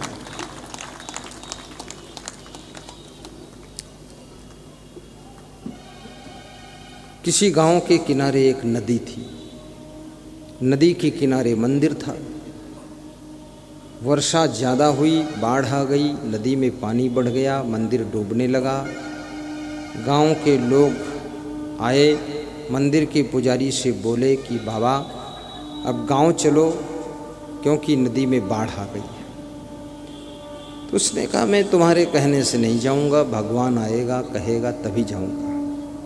मंदिर में पानी भर गया तो पुजारी छत पे चढ़ गया, तो एक मल्लाह नाव लेकर आया, बोला कि बाबा नाव पे बैठ जाओ, पार हो जाओ, डूब जाओगे। बोला मैं नाव पे नहीं बैठता हूँ, मैं तो भगवान ही आएंगे लेने तभी जाऊँगा। छत पे पानी चढ़ गया, गले तक पानी आ गया, तो एक हेलीकॉप्टर आया, ऊपर से रस्सा डाला, ये पुजारी बाबा रस्सा पकड़ लो और हम ऊपर खींच लेंगे, तुम्हें पार निकाल देंगे। बोले मैं हेलीकॉप्टर पे जाने वाला नहीं, भगवान आएगा तभी जाऊंगा। नाक तक पानी आ गया, डूबने लगा, तो बोला भगवान या तो तू नहीं है, आखिर मैं तुझे पुकार रहा हूँ, तू अभी तक बहरा है क्या? उसे गुस्सा आ गई जब डूबने लगा। तो आकाशवाणी हुई कि जब गांव से एक आदमी बुलाने आया था, वो गांव का आदमी नहीं था, वो गांव के आदमी के रूप में मैं ही तुझे बुलाने आया था कि ये मंदिर छोड़कर गांव चलिए। तब तू नहीं माना, तब तू छत पे चढ़ गया मंदिर की, और जब मंदिर डूब गया तो नाव लेकर जो मल्लाह आया था, वो मल्लाह नहीं था, वो मैं ही नाव लेकर आया था तुझे बचाने के लिए। और मैंने कहा था नाव पर बैठ जा और चल, तूने कहा मैं नहीं जाऊंगा। फिर जब तेरे गले तक पानी आ गया और तूने फिर पुकारा, तो मैं हेलीकॉप्टर लेकर आया था कि अभी इसका रस्सा पकड़ ले, मैं पार कर दूं। तूने कहा मैं हेलीकॉप्टर पे नहीं बैठूंगा, भगवान खुद आएगा। तेरे को पता नहीं मैं 3 बार आया, तू नहीं माना बात, अब तुझे डूबना ही पड़ेगा, अब लास्ट है संग। तो ये भगवान मनुष्य के रूप में ही आपको मिलता है। और कहते हैं नारी में नारायणी का दर्शन करना चाहिए, नर में नारायण का दर्शन करना चाहिए। अपने घर को भी मंदिर जैसा समझना चाहिए, ऐसा वैसा खाना पीना बंद कीजिए। राम का मंदिर अयोध्या में बनेगा, लेकिन आपके घर में भी मंदिर होना चाहिए। एक कोने में, एक कमरे में, एक अलमारी में छोटा सा मंदिर रखिए, क्योंकि रोज़ तो अयोध्या नहीं जा सकते हो, पर यहीं पर थोड़ा ध्यान पूजा कीजिए। और यदि तुम चाहते हो कि सभी देवी देवताओं की एक साथ पूजा करें, तो फिर याद रखना, जैसे हाथी के पाँव में सबके पाँव समा जाते हैं, ऐसे गुरुदेव में सब देव समा जाते हैं। गुरुर्ब्रह्मा गुरुर्विष्णु गुरुर्देवो महेश्वरा गुरुर साक्षात परब्रह्म तस्मै श्री गुरुवे नमः। ध्यान मूलम गुरुर्मूर्ति पूजा मूलम गुरुपदम मंत्र मूलम गुरुर्वाक्यम मोक्ष मूलम गुरु कृपा गुरुपादोदकम पानम गुरुरुच्छिष्ट भोजनम गुरुमूर्ति सदा ध्यानम गुरु नामनम सदा जपा। बस आप इष्ट गुरुदेव का ध्यान कीजिए, वहाँ से सभी देवी देवता खुश हो जाएंगे, प्रसन्न हो जाएंगे। जिस समय तुम अपनी बूढ़ी माँ को प्रेम से भोजन खिलाते हो, बूढ़े पिताजी को अच्छे कपड़े पहनाते हो, बूढ़ी दादी को उठाते बिठाते हो, इससे बड़ी और कोई पूजा नहीं हो सकती है। सेवा के सुमन अर्पित कर रहे हो उन बुजुर्गों के लिए जिन्होंने कभी अपने बाहु भुजाओं पर तुम्हें खिलाया था, घुमाया था। आज उनकी सेवा करके ही तुम अपनी भक्ति को पूरा कर सकते हो। प्रथम भगत संतन कर संगा, ये पहली भक्ति संतों का संग कीजिए, उनका प्रवचन सुनिए। मोबाइल में यूट्यूब में असंग सर्च करिए या असंग बोल दीजिए, तुरंत प्रवचन आ जाएगा। और उसे सब्सक्राइब भी कीजिए, लाइक भी कीजिए, बेल आइकन भी दबाइए और साथ में उसे प्रवचन को शेयर भी कीजिए ताकि दूसरों को भी लाभ मिले। और संकल्प लीजिए कि एक दिन में कम से कम 1 या 2 नए लोगों को मोबाइल में प्रवचन बताऊंगा, प्रचार करूंगा, सुनाऊंगा। तो यदि आप ये संकल्प ले लिए तो कितने लोग, 13 करोड़ व्यूअर है मोबाइल के यूट्यूब का, तो एक दिन में एक को बताओगे तो 26 करोड़ हो जाएगा। दूसरे दिन पूरे विश्व को 1 महीने में सबको पता चल जाएगा। और ये तो अवसर है, आपकी जिंदगानी को बनाने का प्रवचन है, जीवन सुधर जाए। जिस समय तुम मांस मछली अंडा नशा शराब जुआ बीड़ी सिगरेट गांजा चरस तंबाकू भूत प्रेत चुड़ैल मरही मसान डटवीर खबीस जिंद परिंद ओझा बेगा नाउद जंतर मंतर तंत्र टोना टंबर जादू साढ़े साती शनिश्चर मंगल टेढ़ा सीधा सकुन अपसकुन, ये सारे लफड़ा से पार हो जाते हो, उस समय तुम स्वयं देवी देवता के साक्षात रूप बन जाते हो। ये सब पचड़ा से पार हो जाओ।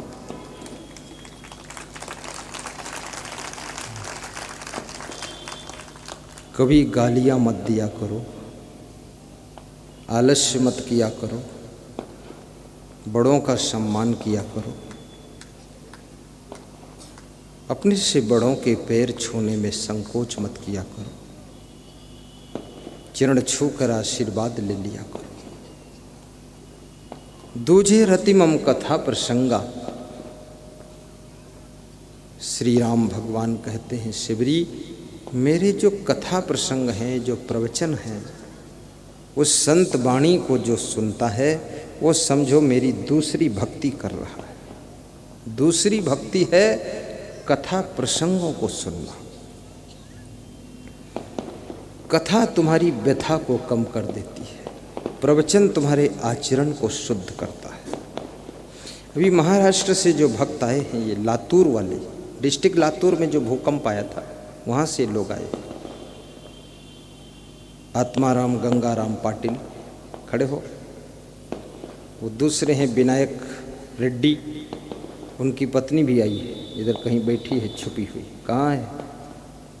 खड़ी करो उसको, उधर देखो, ये ताली बजा दो इनके। महाराष्ट्र लातूर जिले से वो कह रहे थे लातूर में तुम कभी नहीं गए। तो हमने कहा भूकंप के डर से नहीं गया। तो मैं तो लातूर वाले इधर आ गए, तो इधर भूकंप कर दूँ तो कहाँ जाओगे? तो मैंने कहा तो आ जाऊँगा तुम्हारे लातूर। लातूर मेरा प्रोग्राम लगा हुआ है, मैं समय नहीं दे पाया, अभी आऊँगा। और वो बता रहे थे आपके प्रोग्राम जब देखता हूँ, मध्य प्रदेश में चल रहा, छत्तीसगढ़, बिहार, झारखंड, इधर यूपी चल रहा है, पंजाब, लेकिन मेरे लातूर तरफ नहीं होता है। तो खास कर गुरुदेव का दर्शन करने ये लोग आए, 3 मूर्ति। बैठिए, आपको आशीर्वाद है। बॉम्बे उल्लासनगर से 8-10 लोग आए, खड़े हो जाओ बॉम्बे वाले। बॉम्बे वालों का पर्चा अभी तक नहीं आया, उनके नाम का पर्चा। ये विवेक गुप्ता के पास पर्चा है, ले आओ ना। ये बॉम्बे से देखो, और क्यों नहीं खड़े होते बॉम्बे वाले? यहीं रहना चाहते हो क्या? सारे के सारे बॉम्बे वाले खड़े हो जाओ। सभी महिलाएं भी आई हैं, बहुत खुश हैं, गदगद हैं। बॉम्बे के श्रोता यहाँ बैठे, कितनी बड़ी बात।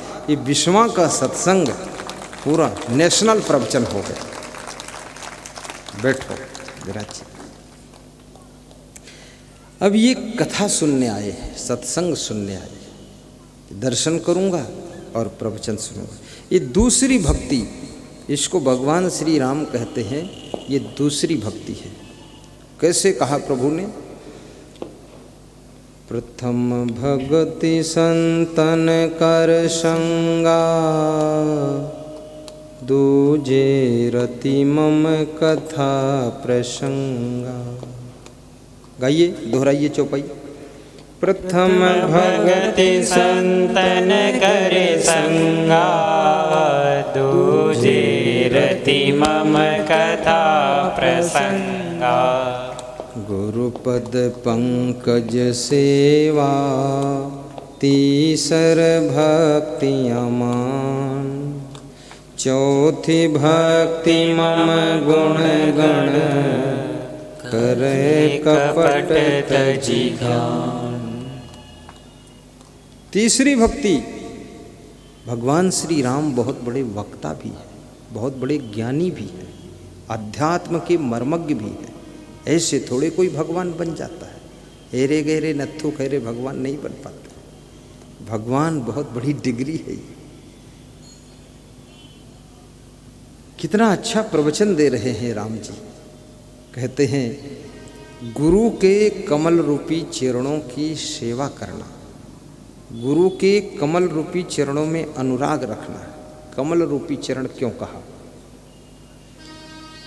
गुरु के चरण कमल ही होने चाहिए। जिनके चरण कमल नहीं है, पद कमल नहीं, कर कमल नहीं, नयन कमल नहीं, मुख कमल नहीं, जिनके कर्म कमल नहीं, वे गुरु नहीं हो सकते।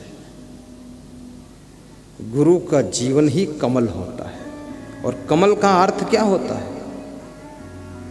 कमल के अर्थ को समझना। कमल की जड़ कीचड़ में होती है और कमल का तना पानी में होता है, लेकिन कमल का फूल कीचड़ पानी दोनों से बिलग होता है। याद रखना, जिसका जन्म तो माया के कीचड़ में हुआ है और जिसका जीवन इस मोह के जल में है, लेकिन जिसके विचार रूपी फूल माया मोह से बिलग है, उसी का जीवन कमल है।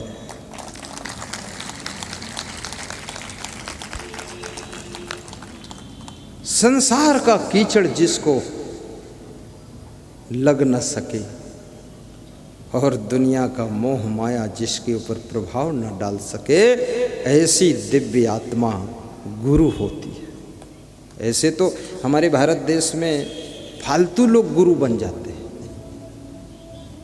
कंठी वंठी लेकर पहना दिया और थोड़ा मंत्र वंत्र श्लोक बोल दिया कि यस्य सर्वे समारंभा काम संकल्प वर्जित। अब संस्कृत बोलता, तुम्हारा अर्थ मालूम नहीं, तुम जानते बहुत बड़ा कोई मंत्र है। मंत्र वंत्र कुछ नहीं, मूर्ख है पूरा।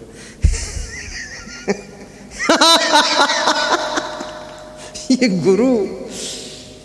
गुरु शब्द, गरु माने वजन होता है। क्या होता है? गरु माने वजन। लोग कहते ना ये सामान बहुत गरु है, गरु माने वजन। उस वजन से ये गुरु बना है। जिसके पास बहुत भजन है वो गुरु है, जिसके पास वजन ज़्यादा है वो गुरु है। याद रखना, जो भजन खूब करता है वही गुरु होता है।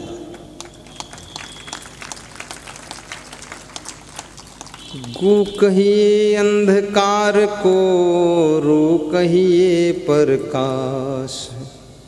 मिटिया ज्ञाने ज्ञान दे, गुरु नाम है तास। कितने लोग गुरु ढूंढते हैं तो अपनी जाति में गुरु ढूंढते हैं। ऐसा लगता है कि दामाद ढूंढ रहे हैं। गुरु ढूंढत कि दामाद ढूंढत। आजकल बहुत लोग तो दामादों और जाति में ढूंढ लेते हैं। तुम फालतू काम कर। और उनकी जात में बौड़म है तो वह गुरु बनाए पड़े हैं। कहा थे अपनी जात क्या रहे, ठीक है अपनी जात है, गोबर ढोए रहो खूब। हाँ, जात पात लिए बैठे हैं।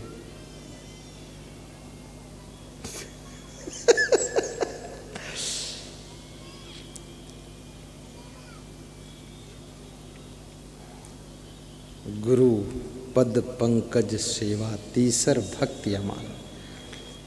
निर्माणता पूर्वक गुरु के कमल रूपी चरणों की सेवा करना चाहिए। निर्माणता पूर्वक यानी सेवा करे तो सेवा का अहंकार ना है कि मैंने किया है, ये सोचना चाहिए मेरे सौभाग्य से सेवा मिल गई है, ऐसा सोचना चाहिए। निर्माणता। चौथी भक्ति मम गुण गण करे कपट तजगान। चौथी भक्ति कपट को छोड़ करके श्री राम कहते हैं मेरे गुणों का जो गायन करे वह चौथी भक्ति कर रहा है। गुरु के गुणों का गायन करना चाहिए, उनका गुणगान करो। कितने ऐसे लोग होते जो गुरु की ही निंदा करते रहते, गुरु से ही कंपटीशन, और गुरु की बुराई बतलाते रहते। उनको दारू पीने वालों की बुराई नहीं करेंगे क्योंकि जानते 20 जूता मारेगा ये, गुरु की बुराई कर रहे हैं। ताश खेलने वाले की बुराई नहीं करेंगे क्योंकि जानते हैं 2-4 लात मारेगा ये। गुरु की बुराई करते, निंदा करते घूम रहे हैं। महान गुरु की निंदा करना महापाप है। उनकी गुणों का बखान करो। निंदा करने के लिए चोर की निंदा करो, चोरी की निंदा करो, झूठ की निंदा करो, बेविचारी की निंदा करो, छल कपट की निंदा करो, बुराइयों की निंदा करो, अवगुणों की निंदा करो, मांसाहारियों की निंदा करो, लेकिन ये महान गुरु की निंदा ये महापाप है और ऐसे व्यक्ति को नरक में भी ठिकाना नहीं होता।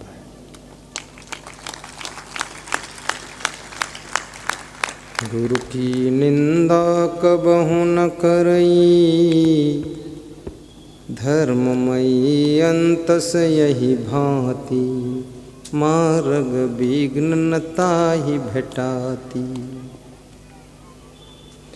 कितने लोगों का मन बड़ा प्रपंची हो जाता है, उनको वो निंदा खुद तो नहीं करते हैं लेकिन निंदा सुनने में मजा आता है उनको। पूछा करते और क्या हुआ, हाँ बताओ तुम। कोई ज्ञान की बात सुनने में इतना इंटरेस्ट नहीं उनको है, निंदा सुनने में बहुत इंटरेस्ट है। निंदा सुनने से भी बहुत पाप लगता है।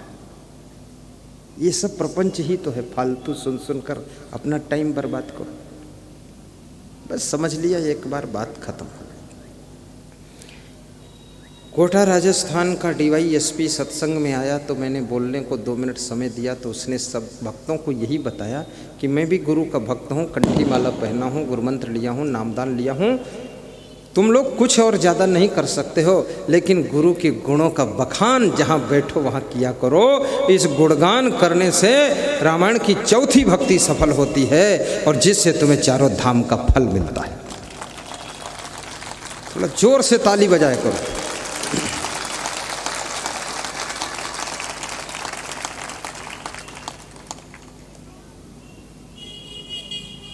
गुरुपद पंकज सेवा तीसर भक्ति अमान।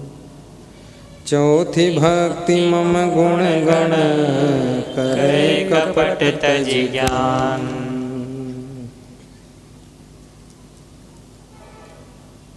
एक तलवार सिखाने वाला गुरु किसी राज्य में रहता था, धीरे धीरे बूढ़ा हो गया तो राजा ने उसको बुलाया कि आप राजगुरु हैं और तलवारबाजी आपको अच्छी आती है, आप बूढ़े हो गए हैं, तो आप कुछ शिष्यों को सिखा दीजिए तलवारबाजी, तो उसमें से कोई राजगुरु बन जाएगा तलवारबाजी में। तो उसने 100-200 शिष्यों को भर्ती किया और उनको तलवारबाजी सिखाया। तो उसमें से एक शिष्य जो था वो बहुत अगेंस्ट निकला। वो एक दिन गुरु को चुनौती दे दिया कि मैं आपके साथ तलवारबाजी करूंगा। बूढ़ा गुरु बड़ा चिंतित हो गया कि 80 साल उम्र है और ये 20 साल का है, छलांग मार के मेरी गर्दन काट देगा ये। मैं इसको इसलिए तो सिखाया नहीं था मेरी गर्दन काटे। कितने शिष्यों ने अपने गुरु की गर्दन काट दी, कितने शिष्यों ने गुरु को तंग कर दिया, कितने शिष्यों ने इतनी नालायकी किया है गुरु के साथ कि गुरु किसी से कह भी नहीं पाया। कितनी पत्नियों ने अपने पतियों को नरक बना दिया, कितने पतियों ने अपनी पत्नियों को बहुत दुखी कर दिया है, कितने भाइयों ने अपने भाई की जिंदगी को बर्बाद किया है। लेकिन याद रखना, जो व्यक्ति दूसरों को दुख देता है, प्रताड़ित करता है, कष्ट देता है, वो 7 जन्म तक सुख शांति नहीं पाता है, बहुत दुख उठाता है।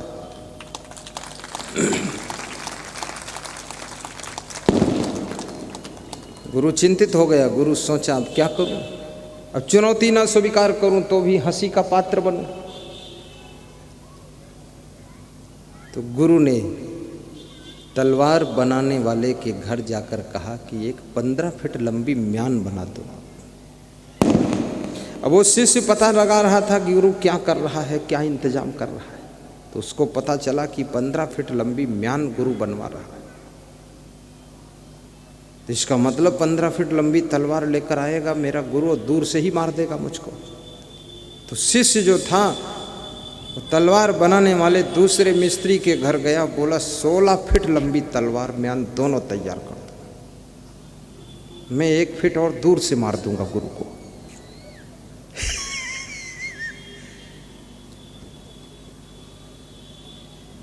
जो दिन सुनिश्चित रखा गया कि आज के दिन तलवारबाजी गुरु शिष्य में होगी, देखने के लिए ठेलुहा लोग इकट्ठे हो गए मजा लेने कि चाहे गुरु मरे चाहे शिष्य मरे, अपन तो मजा लेना। इस हिंदुस्तान में मजा लेने वाले बहुत लोग हैं। अभी ये राम मंदिर का फैसला आ रहा था ना, इसमें बहुत लोग मजा लेने के लिए इंतजार कर रहे थे कि मजा आएगा। ऐसा मजा आया है लोगों को।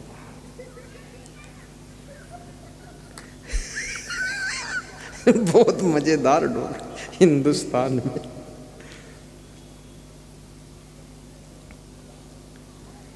गुरु शिष्य दोनों तलवारबाजी के अखाड़े में खड़े हो गए। गुरु की 15 फीट लंबी म्यान को देखकर शिष्य मुस्कराया कि मेरी तलवार 16 फीट लंबी है, 1 मिनट में मार दूंगा, आपकी तलवार मेरे तक पहुंचेगी नहीं। जब अखाड़े में खड़े हुए तो गुरु ने जो तलवार निकाली, तलवार केवल 2.5 फीट लंबी थी, केवल म्यान थी वो 15 फीट लंबी। तो 2.5 फीट लंबी तलवार शट से बाहर आ गई। और जब शिष्य ने तलवार म्यान से निकाली 16 फीट लंबी, तो उसके 16 फीट लंबे हाथ नहीं थे, तो तलवार निकली ही नहीं, उसी में फंसी रही। तब तक उस बूढ़े गुरु ने छलांग लगाकर उसके गर्दन पे तलवार रख दी कि काट दूं। तो शिष्य बोला माफ करना गुरुदेव, सब चालाकी सीख लिया, लेकिन ये नहीं सीख पाया कि इतनी लंबी तलवार निकलेगी कैसे म्यान से। ऐसे भी दुष्ट शिष्य होते, गुरु से कंपटीशन करते।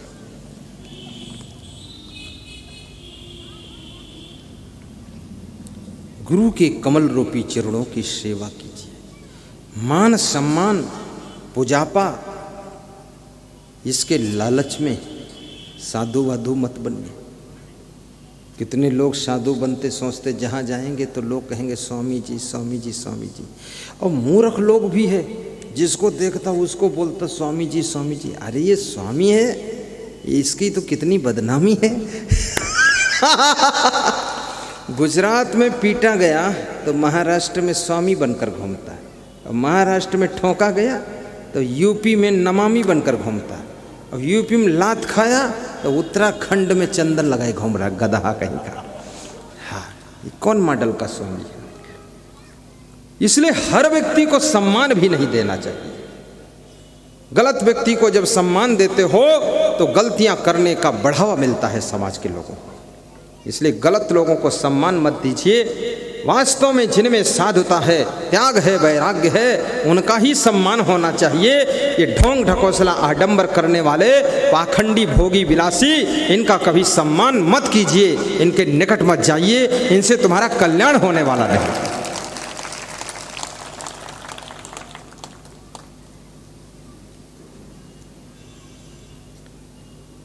संत हृदय नवनीत समाना, कहा कबीन पर कहीं न जाना। संत हृदय नवनीत समाना,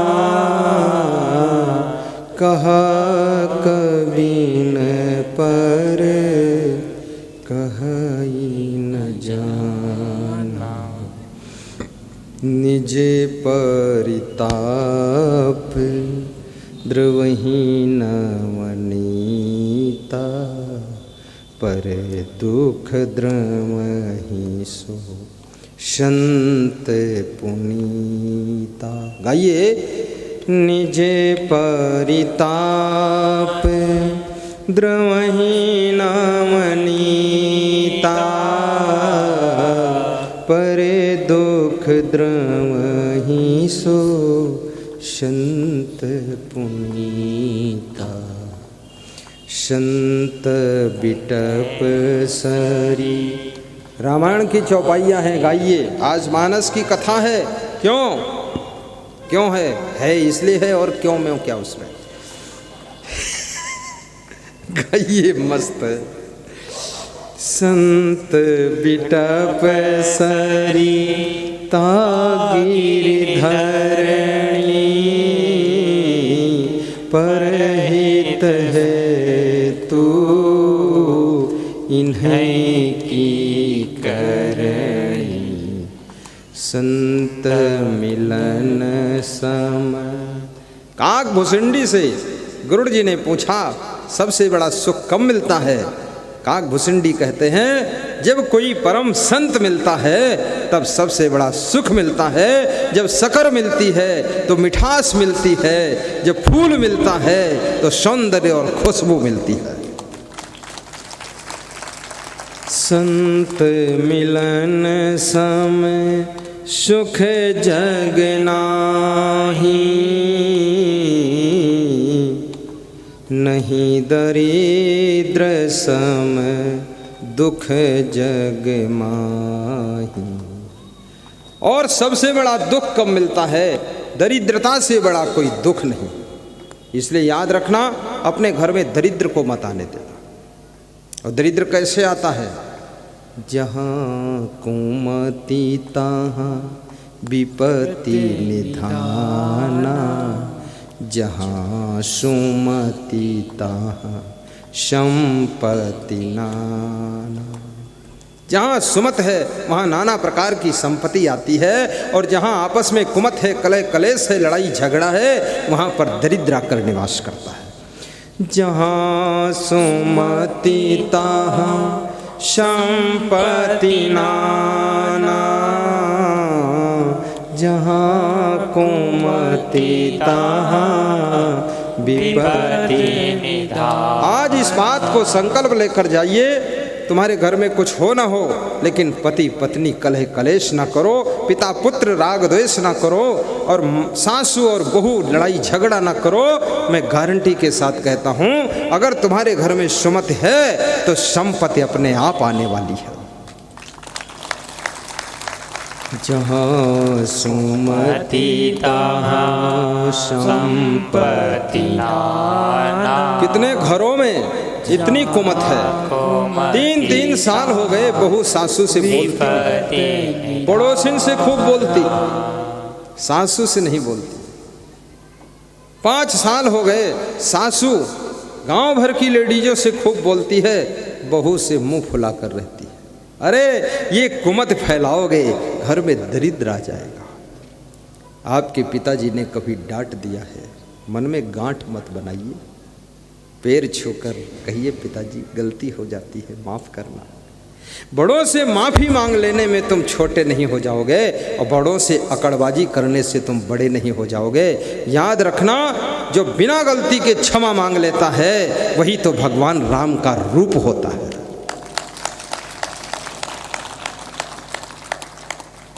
परशुराम ने जब जनकपुर में भगवान श्री राम को बहुत कठोर शब्द कहे हैं, जब परशुराम को पता चला कि ये भगवान श्री राम हैं, परशुराम क्या कहते हैं? अनुचित बचन कह्यों अज्ञाता, क्षमहु क्षमा मंदिर दो भ्रात।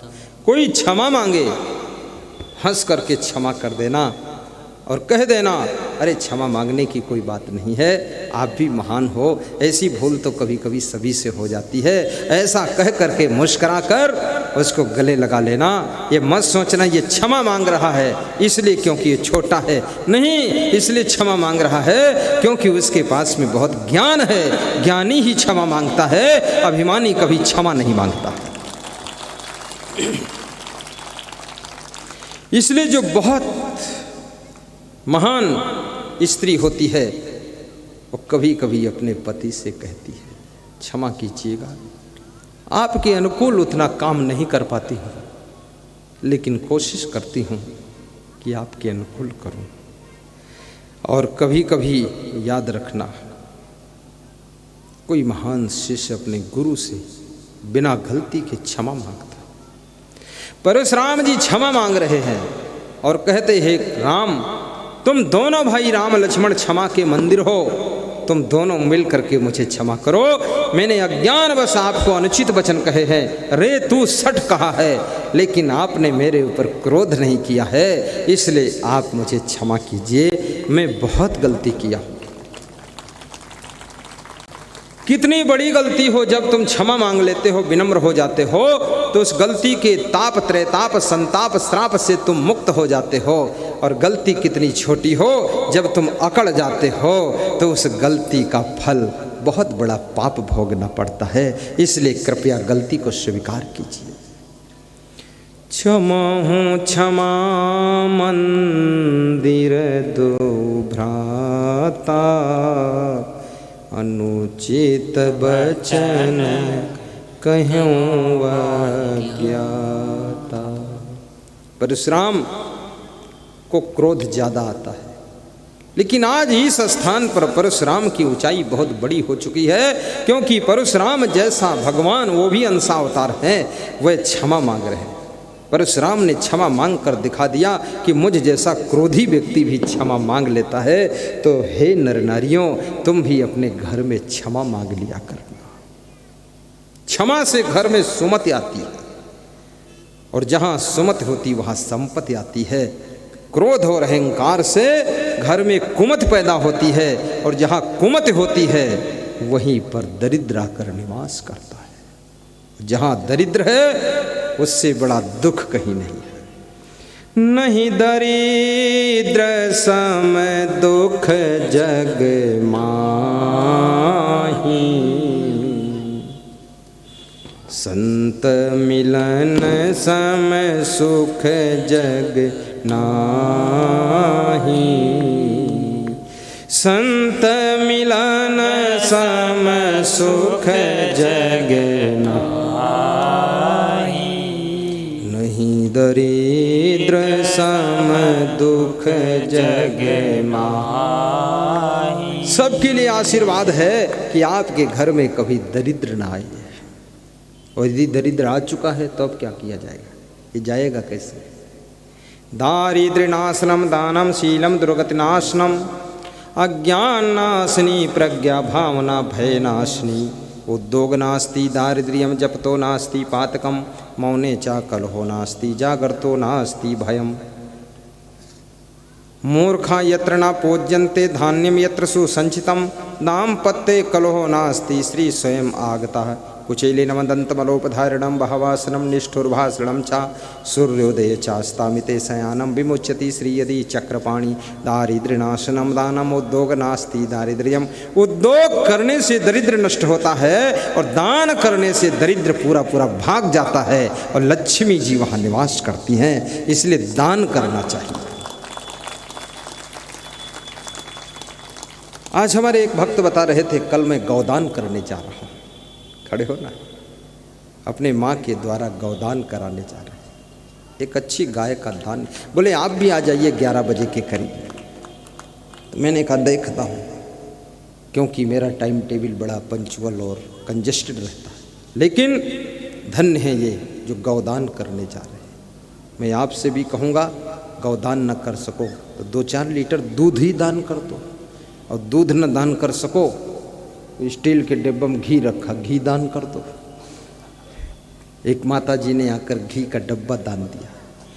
वो भी दान न कर सको तो कम से कम कोई गरीब ठंडी में ठिठुर रहा है, रात में 12 बजे निकलिए कार लेकर, मोटरसाइकिल लेकर, 10-20 कंबल लेकर, सड़क किनारे फुटपाथ पर पड़े हुए लोगों को, रिक्शे पर पड़े हुए ठंडी में ठिठुरती हुई लोगों को एक एक कंबल उड़ाकर दान कर दीजिए। इससे तुम्हारे घर का दरिद्र दूर हो जाएगा।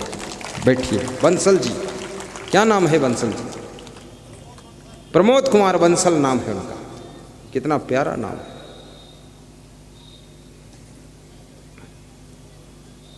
अन्नदान भी करो।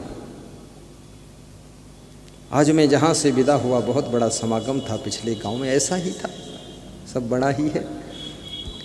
तो डॉक्टर विनोद कुमार यादव, पत्नी उनकी रामावती यादव, पिता गया प्रसाद यादव, माँ श्रीमती रामरती यादव, भाई श्रवण कुमार यादव, दूसरा भाई दिनेश यादव, बेटा राहुल यादव, सब परिवार। लिस्ट विस्ट नहीं लिखा हूँ, एक बार पूछा था, याद किया। तो उन्होंने जो प्रोग्राम कराया, बोले गुरुदेव पूरी आत्मा से प्रोग्राम किया, बड़े सीधे आदमी, देवता आदमी।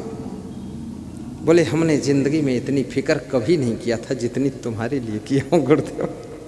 बहुत दौड़ा हूँ, बहुत मेहनत किया हूँ, और ये देख करके 10,000 लोग जो सत्संग सुन रहे हैं, दिल भर गया है। मेरी मेहनत सफल हो गई।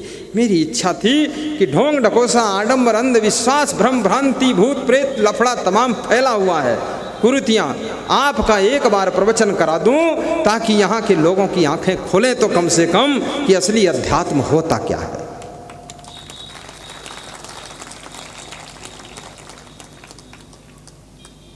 खरिहानी गांव कुर्सी के पास में, निंदूरा के पास गांव था, बड़ी श्रद्धा से। और उन्होंने ये भी कहा कि जब कभी यूपी आना तो मुझे खबर करना, मेरे यहाँ 1 घंटे की पधरौनी कर देना।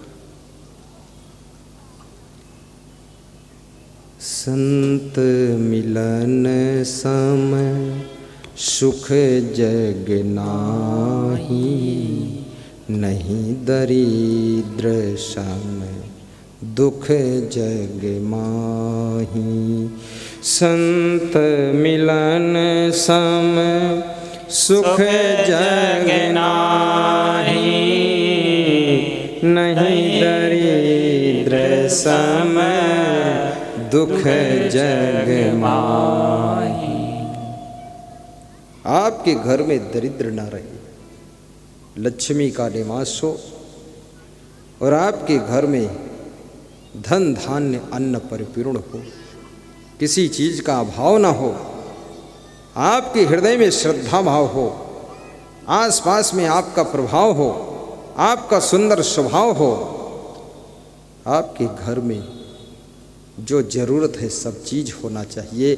आपका घर भी सुंदर हो, गाड़ी भी सुंदर हो, परिवार भी सुंदर हो, ऐसा व्यास गादी आशीर्वाद प्रदान कर रही है। मैं अपने गुरुदेव से आशीर्वाद मांगता हूँ कि आप धन धान्य से परिपूर्ण रहें, आपकी झोली, आपकी गोदी भरी रहे और आपका घर सुखी रहे। प्रथम भगति संतन कर संगा, दूजे रति मम कथा प्रसंगा। गुरुपद पंकज सेवा तीसर भक्ति हमा, चौथी भक्ति मम गुण गण करे कपट तजियान। 4 भक्ति का वर्णन आज किया हूँ, 5 भक्ति का वर्णन कल करूँगा। सीधे बैठ जाइए। आपको मालूम नहीं है, प्रवचन करते करते मुझे 2.5 घंटे हो चुके हैं। 2.5 घंटे से लगातार बोल रहा हूँ। अब सोचिए कितना थका हूँ कि छका हूँ, क्यों नहीं रुका हूँ।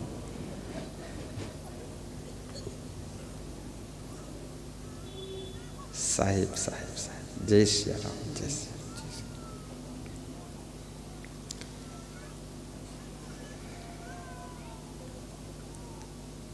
एक एक श्रोता, कल 2-2 श्रोताओं को, 10-10 श्रोताओं को लेकर आना, प्रचार प्रसार करना। कल भी आपको बहुत ज्ञान की बातें सुनाई जाएंगी। केवल 1 दिन का सत्संग और शेष बचा है। और यहाँ साहित्य सेंटर से तमाम प्रकार की ज्ञान की किताबें, 100 घंटे के प्रवचन की मेमोरी कार्ड, पेन ड्राइव ले लेना। संत महान पुरुषों के चित्र लेकर अपने घर में लगाना। और जिनको भयंकर बीमारियां हों, थोड़ा भोजन कम खाना, लंबी सांस लेना, पैदल दौड़ने की कोशिश करना। ज़्यादा बैठना मत, बैठने से रोग बहुत आते हैं। और यहाँ श्री जीवन आयुर्वेद के राज वैद्य आए हुए हैं राजस्थान से, रामबाण दवाएं उनसे ले लेना, बीमारी छू मंत्र। और ये पर्चे आपको दिए जा रहे हैं, कोई बच्चे को मत देना, जिनको मिल चुके उनको न देना, न लेना। इसमें उज्जैन आश्रम का परिचय है। महाकालेश्वर के सानिध्य में छिपरा गंगा के तट पर बहुत सुंदर रमणीक आश्रम बनने जा रहा है। लाखों तीर्थयात्रियों के लिए सेवा का केंद्र बनेगा। आप इसमें अपना योगदान, नाम पता मोबाइल नंबर भर के लिख के, और सारणी है उसमें टिक लगाकर वहाँ कार्यालय में, यहाँ कार्यालय में जमा कर सकते हैं।